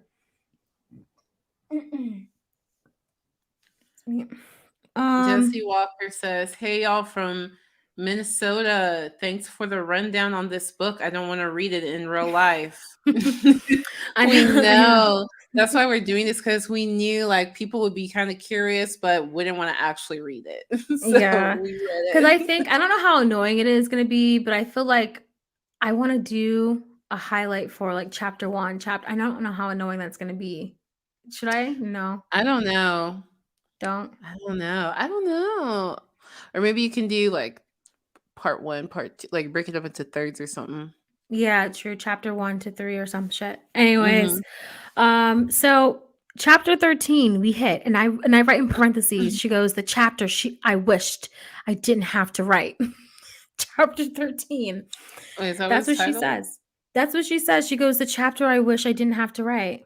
Oh, it's about Britney, isn't it? She goes, she's always Oh yeah, had my Britney's. testimony. Oh god, this annoyed me so much. She goes, I always had Britney's back, protected her until Britney believed it protected her. She goes, I always protected Britney until she believed that I no longer needed protecting. And what she means by that is that she's Mm, upset that Britney is being very vocal on social media about Jamie's ways because Jamie is saying, I'm receiving death threats. My kids are receiving death threats. So that means you don't care. And that's what she's saying by that. But in yeah. reality, she can't view that as Britney also speaking up and protecting herself as well. Yeah. She doesn't view it that way. And also what kind of protection? Because Jamie in the interview, she keeps saying, I help my sister whenever she asks for it. I'm there. But what the only help that she has shown us was a help that actually got Britney in more trouble. So Mm-hmm. what do you so it's just it annoys me when she keeps saying that stuff because it's like, girl, we don't see it. And Britney didn't see it either, apparently. So So she really contradicts herself in this chapter because in this chapter, Jamie Lynn states that if I'm guilty, it's because it's for not speaking up sooner. And then in like the same paragraph, I think she states that I spent the greater part of my life protecting my sister. So which one is it? Did you not speak up sooner? She says it herself, her words. If I'm guilty, it's for not speaking up sooner. Then she mhm. goes, I spent the greater part of my life protecting my sister. So Yep. it's like you can't have it both ways. Were you? Or were you, Mhm. And the thing is, I think Jamie Lynn's problem is that she really has a hard time grasping or accepting the fact that, hey, yes, when this conservatorship happened, I was 17 and we can't. But from the ages of 21, 22, 23, 24, 25, 26, 27, 28, 29, 30, like from those ages, what the fuck you did? Nothing. Yeah. So I'm just saying, like, she has a hard time just saying, you know what? I didn't realize I should have been doing something and I didn't because I Yeah, got and too it's not comfortable with life. and it's not like she would get backlash if she just said that, but she won't. Right. Right. And when she's saying, "Oh, I spent, the better part of my life protecting Britney," I have a feeling she's talking about all the times where her mom was like, "Oh, don't upset Britney. Oh, we don't want to make Britney look bad." So what she actually means is she spent her childhood protecting Britney's public image. But Mm-hmm. I don't see that she ever actually protected her sister. She never talks about it in this book. She talks about how Britney took care of her and Mm-hmm. protected her and even Mm-hmm. went on set to go tell off some little girl Mm-hmm. doing a rumor. She talks Mm-hmm. about all the ways that Britney has been there for her, but I have not seen in any way, how did you, Jamie Lynn, how were you there for Britney? You even talked about Britney's breakup and how it hurt her. You can't Mm-hmm. even, and how did, like, literally in this whole entire book, you don't show how you cared for your sister. You've only shown how your sister cared for you. Mm-hmm. Yep. That is it. She has not. I haven't heard her say one thing. This is what I did for my sister. Nope. Mm-hmm. Kind of sad. Make that part um a highlight. Yep. Yep. Highlight. Um let's see. So chapter 13, she goes on to say during quarantine, Brittany got upset. Oh, okay. So then she talks about a time that it was during 2020 where she explains an altercation where Brittany and her were arguing and Maddie had to get in the way of their argument. Explains that. But here's the thing, she tells us these stories and then moves on. Like Yeah, and it's there's like, no why would you context. tell us? Like, that's kind of embarrassing that your daughter had to get in between you. What was so, and then move on. Like, okay, what was the point of telling us that? You just She wanted to goes, embarrass yourself a yeah, she little goes on bit? to say, like, the mom said, Jamie Lynn, you just have to, that's how Brittany is, or some shit like that. I'm paraphrasing, but she goes on Mm-hmm. to say how the mom was like, just, you know Deal how with it. Brittany Yeah. is, you know how Brittany, like something like that. I'm paraphrasing. Mm-hmm. So, and I was like, but what was the point? Did you want us to see that, oh, so Brittany is still unraveled? Or like what? I need to, when I read a chapter in this book, every single chapter, not every single chapter, but some things I was just kind of left with, what am I supposed to take from this shit? Like that you just told me. Are you Exactly. trying to, at least, are you trying to print Britney as crazy or something? At least I'll know that's what you're trying to do. If that's what, like, what are you? Sometimes I would read this book and I'd be left with like, what do you want us to get from this? You know, Mm-hmm. 'cause it's just these little stories, these little knickknacks here and there, and I'm like, what's the point, Jamie? Mm-hmm. you know. Yeah. Um, she goes on to say that in chapter 13, she also states, no, her family comes first. Oh, my last name is Watson, and now my family comes first. My family is my priority. So she's really making a statement here in chapter 13 that the reason why she's coming out is because she feels like she needs to protect herself. Now her family is her priority. She's been silent for years. And so this is my time to really protect, like, no, I'm not going to stand down and be the quiet little girl like I always was all these years, Mm-hmm. following everyone's steps and what they've told me to do. Nope.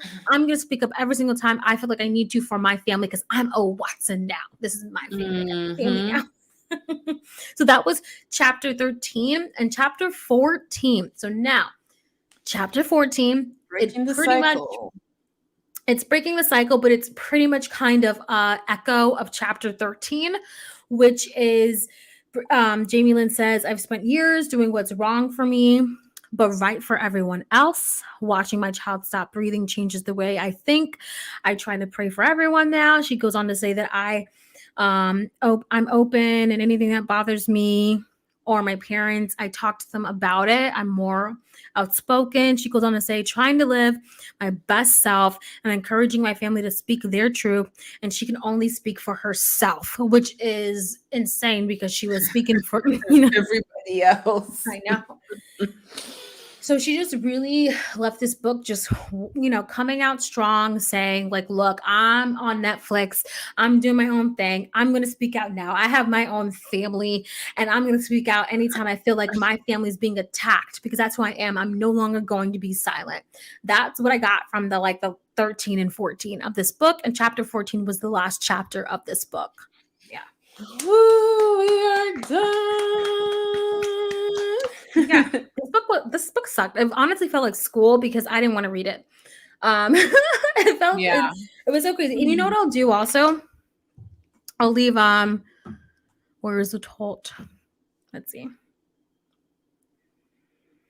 I didn't respond to comments because I was reading the thingy. But what I'll do is in the description, I think I might, because maybe some people just want to read chapter 1, chapter 2. We kind of sound annoying. I don't know. I'll talk to you about it later. Yeah, but people won't know what it is. Like, people be like, okay, chapter 1, but they don't know, is chapter 1 worth reading?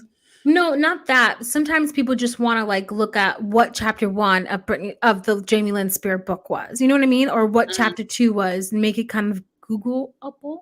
Okay. I don't know. But hold on, I want to share a screen real quick. But how did you guys like the book? Was it an awesome book or what? Yeah, Jamie Lynn, this book was awful. Mm-hmm. I'm sorry. There's nothing else to say. There's nothing else to say. It wasn't, the sad part of this book was when she explained the daughter's accident. That was like a really sad part of the book. Mm-hmm. Yeah. I need to get better at the screen stuff. I don't know how streamers do this shit. Stop screen. There we go. Okay. Share screen.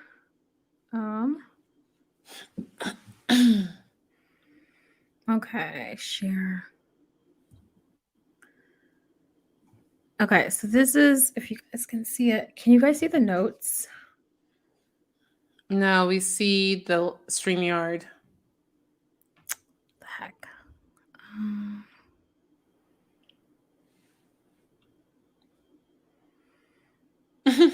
What do you see now?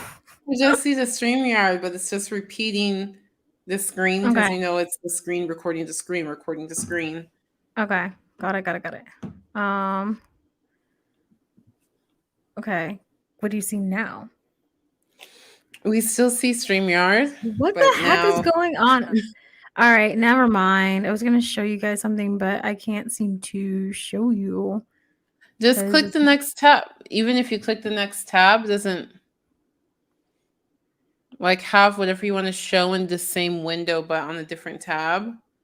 Oh no. Oh no, I suck at this shit. So it's fine. This is stupid. Well, what are you trying to show? Is it a picture or? No, I was trying to show my notes, but it won't let me do it. Are they in Google Doc or something? No, it's in I just wanted to show you notes of, because if you guys missed, all of chapters 1 through 14 and wanted to look at it, I was just gonna show you the notes that I'll put in the description. So I didn't really necessarily need to show you now. I was just showing us a tidbit. Yeah. See, I say entire screen. When I say entire screen, it should just show you this. Hide, and then you still can't see it. No? Okay, we see your notes now. Okay, cool. So this is how I did it. So it was kind of like chapter 1, do something like that. I could put that in the description. Chapter 2, 3. So yeah, so that way, just in case, but I'm like, I feel like people probably don't want to read this either.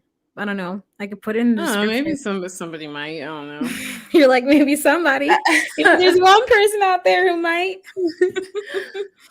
But yeah. So that was, oh my gosh, that was wow. It wasn't a hard book. It wasn't like fucking Catcher in the Rye. It wasn't anything like that. No. No, not at all. It wasn't. But not at all. Very easy the Invisible Man. But not much to take away from it. Even if you're like, oh, I want to know the salacious details. There's not really any other than what happened to her daughter. That's the only thing I feel like was something that people would want to know, that's in detail, that you could really only get from this book. But other than that, Yeah, I mean, I feel like this book did well. I do. I feel like a lot of people probably bought the Audible. You know, I feel like people, like, I refuse to believe that Jamie Lynn's, because people would hate read, you know? There's like, you know, what's a show that people hate but people watch anyway? Oh, the Kardashians. People don't like the Kardashians, but so many people watch them to hate watch.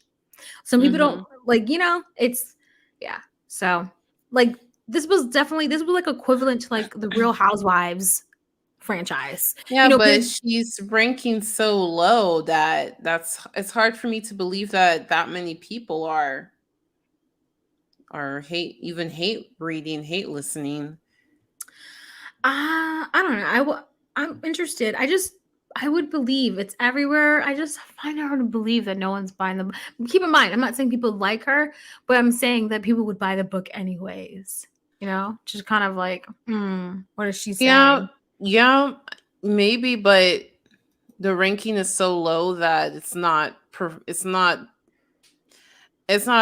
many. It's not as much people, just based on the book rating on Amazon. Let me see what it's on Amazon. And based on how people are like taking pictures of the book in Target, and it's like only a few books and it's hidden. The hardcover version is already discounted. Oh, really? Like, it's just showing signs of not doing that well. Wow. Well, you know, hopefully her Netflix, she recently became a regular on this Netflix show for season 2. So hopefully, you know, that will work out for her and she can show the world her Oscar-winning acting. Acting that she prepares really hard for. I mean, not to be a hater. I'm not going to be a hater, though. Honestly, all jokes aside, listen, Jamie Lynn, she's probably never watching this, but it's fine. Jamie Lynn needs at least to acknowledge the fact. Can you please address the documents that you've signed? She went on to call her daddy, said, what comes over shit? Like, what? Like, people are saying, like, explain the signatures. That's what we want to know. And the fact that you answer shit so vaguely, that doesn't mean you answered it just because you answered it vaguely. How she explained it was, oh, I was just like, oh, yeah, do whatever. She just, like, whenever it's something important, she just glazes over it. Yeah, it's crazy. And it's once she explains her signature and takes accountability that, hey, you know what? I should have done. And she does, but then takes it back. Like, she does a little bit in one of the chapters in one sentence and one line, says, if the only thing I'm guilty of is that I should have acted sooner or some shit like that. So it's like, own that. Why isn't that the first thing that comes out of your goddamn mouth? Own that. And I think if she would have just came out and said that, took accountability for that, maybe people would have the ears to listen to this. Maybe people would have the eyes to read the book. Oh, yeah. So, and then, definitely. Because honestly, I'm not going to dismiss Jamie Lynn's feelings of growing up, like in her childhood, because we read the book, like, no, I feel sorry for her too, but I feel sorry for Britney too. Do I equally feel sorry? I feel some more sorry for Britney, but what I'm saying is, like, they both of their feelings are valid AF, and so they need some counseling. But this is family drama. It should really be taken offline. But you know, it's Britney Spears. So, well, Jamie said, you know, she wants to handle this privately from now on. So. I know. She goes on to say how I wanted to handle it privately, but you can't put out a public book and then expect people to then handle it privately. When the moment you write a book, or I don't care if it was a ghostwriter, when you write a book and it's publicly, people have that right to respond publicly. And she still promotes it. She like, so you want to handle it privately, but you're still doing it public because you're still promoting this book. Right. Yep. So those are my thoughts about this whole entire book. Oh, and it's an exact the cover. She says she's not trying to be like Britney, but it is an exact copy of Britney's album cover. So it's just the whole thing is ridiculous. But yeah. Yeah. Wow, this is a short live. We're usually 3 hours. Oh my I know. gosh. I know. I think probably I went a little bit too fast with the book because I felt like we were I didn't want to spend There's like so much 5 hours talking about the book. so much to say, you know. The book is very simple, you Mm-hmm. know. So Sweet much Mary we can Janet say. says Jamie Lynn's book is all Bolocks from start to finish. It's just basically bashing her sister, trying to discredit Brittany and make out Brit is mental and unstable or Mm-hmm. unhinged. Fuck her feelings. She's narcissistic. So yeah. Jesse Walker, thanks so much for the recap, ladies. You're You're welcome. welcome. Panteranova Cry says she was my least favorite character in Zoe 101. And she was about the character. Oh my Sounds about her. gosh. I will say when I was watching clips of Zoe 101 just to get a better idea of her acting, Ooh. and I can definitely see that she was a shy person for sure. Mm-hmm. But I'm like, they anyway. Yeah, if y'all seen the show, you know what I'm talking. I didn't see anything special. I didn't see anything special when she was on all that. She wasn't a memorable cast member. People forgot she was on that show. She's not like Lori Beth or these other ones that people remember. You know, Amanda Bynes. Yeah, she wasn't memorable there. And in Zoe 101, the character she's portraying, it did seem just like a version of her with a little bit more. Let me attempt to be social. That's the feeling I got. That's like right on point though. And I just watched a few clips. That's what I got. But I love Zoe So 101, so I don't care. I love that show. Ooh, you see me standing here. Do I look good, my dear? Do I look good today? so definitely, you know, when this Magnolia comes out, we gotta react to. I mean, I hope she's somebody. okay. You can watch season 1. I think season 1 is on I don't care Netflix. about season 1. I just want to see clips of Jamie Lynn acting in Magnolia. Oh, Is well, she why in can't you season just 1? see? Yes, Oh. they made her a regular in season 2. Oh, okay. Mhm. So if people are still interested in Jamie Lynn Spears, I would like to react to clips of her. I'll see if I find somebody putting clips of her. Jesse J. Torres says, why doesn't no one acknowledge the fact that Britney has 2 kids as well? That was another thing. I kind of felt like Jamie Lynn was low-key dissing Britney in some ways of, look, I'm a parent, I'm a mother, and, I'm protecting my family. Whereas, Britney Spears, Kevin has the full custody of the kids. So I always felt like, it was kind of like a jab in a way, but I could be reading into that and it could be nothing. And she just could be like, stop talking about me. But that was in my mind.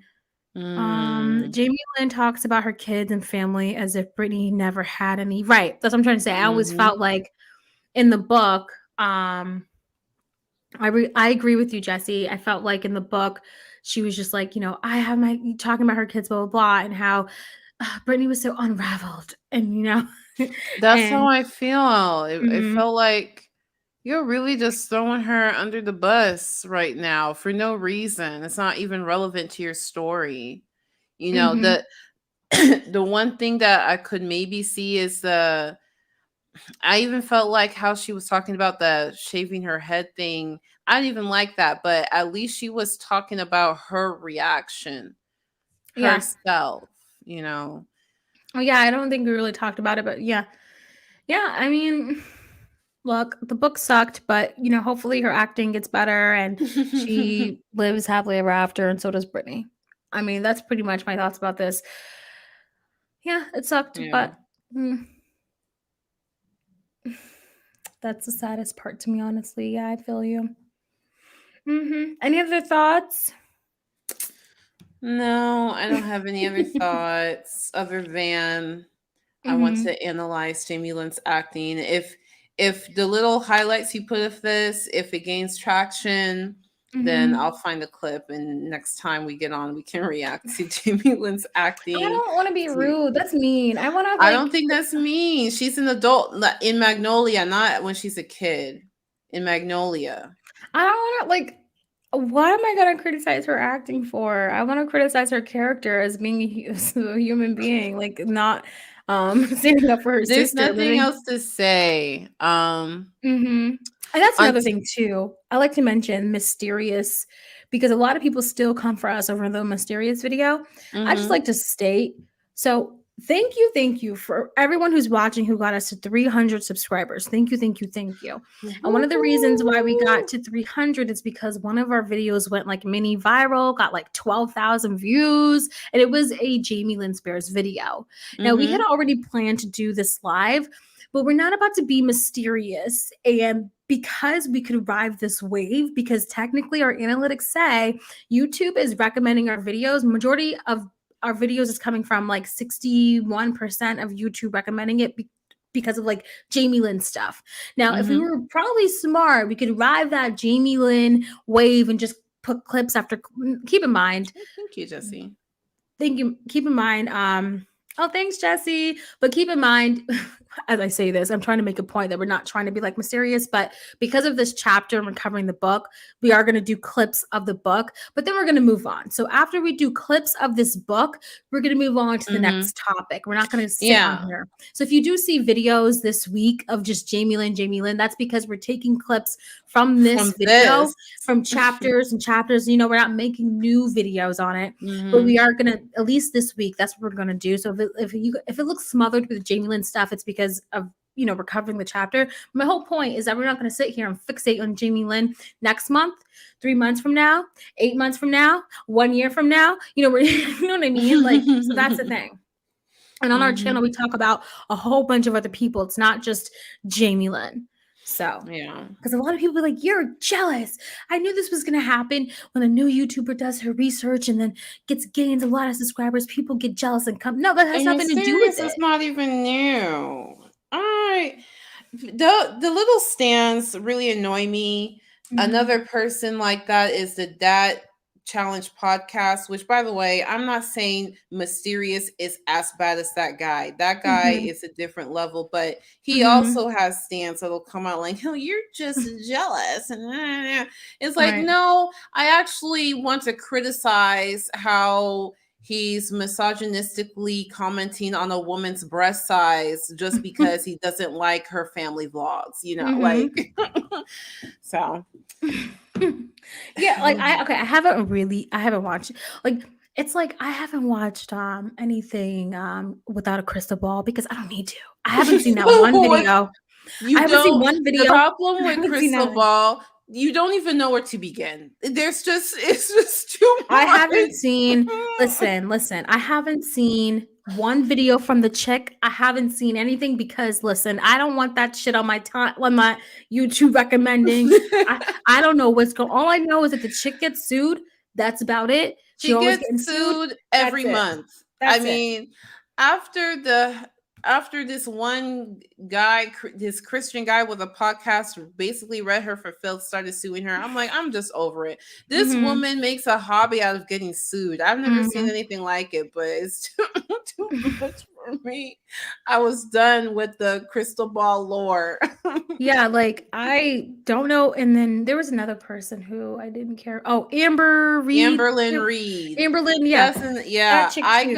I Nope. learned up to she was living with a girlfriend and then broke up but still living with her, and then she had a fake imaginary girlfriend. I was like, okay.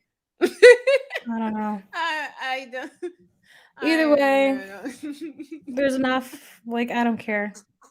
There's people I don't, and I was that same way about Gabby Hanna too. I was like, oh, I don't care, I'm not doing her. And then people were like, yeah, you should do her. I was like, oh, horrible mistake. I wish I never. But Oh, you Gabby know, Hanna she actually fascinates me. She actually it's not fascinates that she me. does. I just feel like it's so many, like, you know, it's So so many many videos. people. Yeah, like I might even stop doing Trisha Paytas because I just I'm so over Trisha Paytas. Jesse Walker says, I don't understand the obsession with Amber Lynn. She's such a snooze to me. I agree. I Mhm. didn't understand. The only reason I even know about Fake Girlfriend is because I was really trying to figure out, like, what did she do that was so bad? Because with Trisha Paytas, she is accusing some such and such of being in jail and such. I can understand why it's so bad that Mhm. people become obsessed. So I'm like, okay, what did this Amber Lynn girl do? I don't Oh, care. okay. She says that she's on a diet, but she actually eats more food. That's how it all started. Okay. Like Yeah, I'm I just don't. not I'm not interested. It's not a Mm. big deal. I don't Oh my care. gosh. Hey, we should totally talk about the next time the Sienna May and Jack Wright situation. Oh, okay. I need to understand this a little bit because I thought this already happened. I thought Sienna May, like a few months ago, talked about it's not true. I didn't do it. But is it that the guy is finally coming out? Is that what's Mhm. going on? Yeah, he's going into great detail, and so I think it's something I think we should make, like, a whole podcast first watching, like, Mm, kinda putting everything together and have, like, yeah. our reactions and stuff. Yeah, it's definitely crazy, but, yeah, Sally Okay. did one last night. Okay. Yeah. Okay. Definitely. Because I remember when it first came out, it was just I guess just accusations. So she came out and Mhm. said it wasn't me. And then she made this dumb like a dance video about basically it's like Mhm. the video dance version of Jamie Lynn's book. Like, Yeah. I'm just gonna tell my truth from now on. And people weren't having it back then. People were not believing her back then. So I'm gonna Mhm. look into this now that the guy has actually come out on video. I'm sure, people are like, Yeah, we should definitely, yeah, we should do a live on that because that could take a minute, so, yeah. yeah.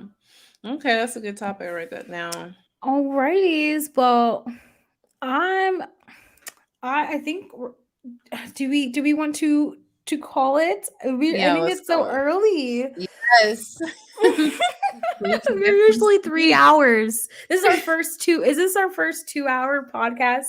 It's cool. It's It's not cool. even two, it's 2.5. Okay. Okay, So whatever, 2.5 it's hours, cool. but it's okay because whatever because we don't do a schedule on here, but whenever we come back next, it'll be great. But yeah, thank you guys for watching and like 300 subscribers. Say what? Just 2 days ago we had like 168, and now we got 300. Say what? We're killing it. We almost got 3,000 hours of watch time, and we started this channel less than a month ago. Say what? So we're good.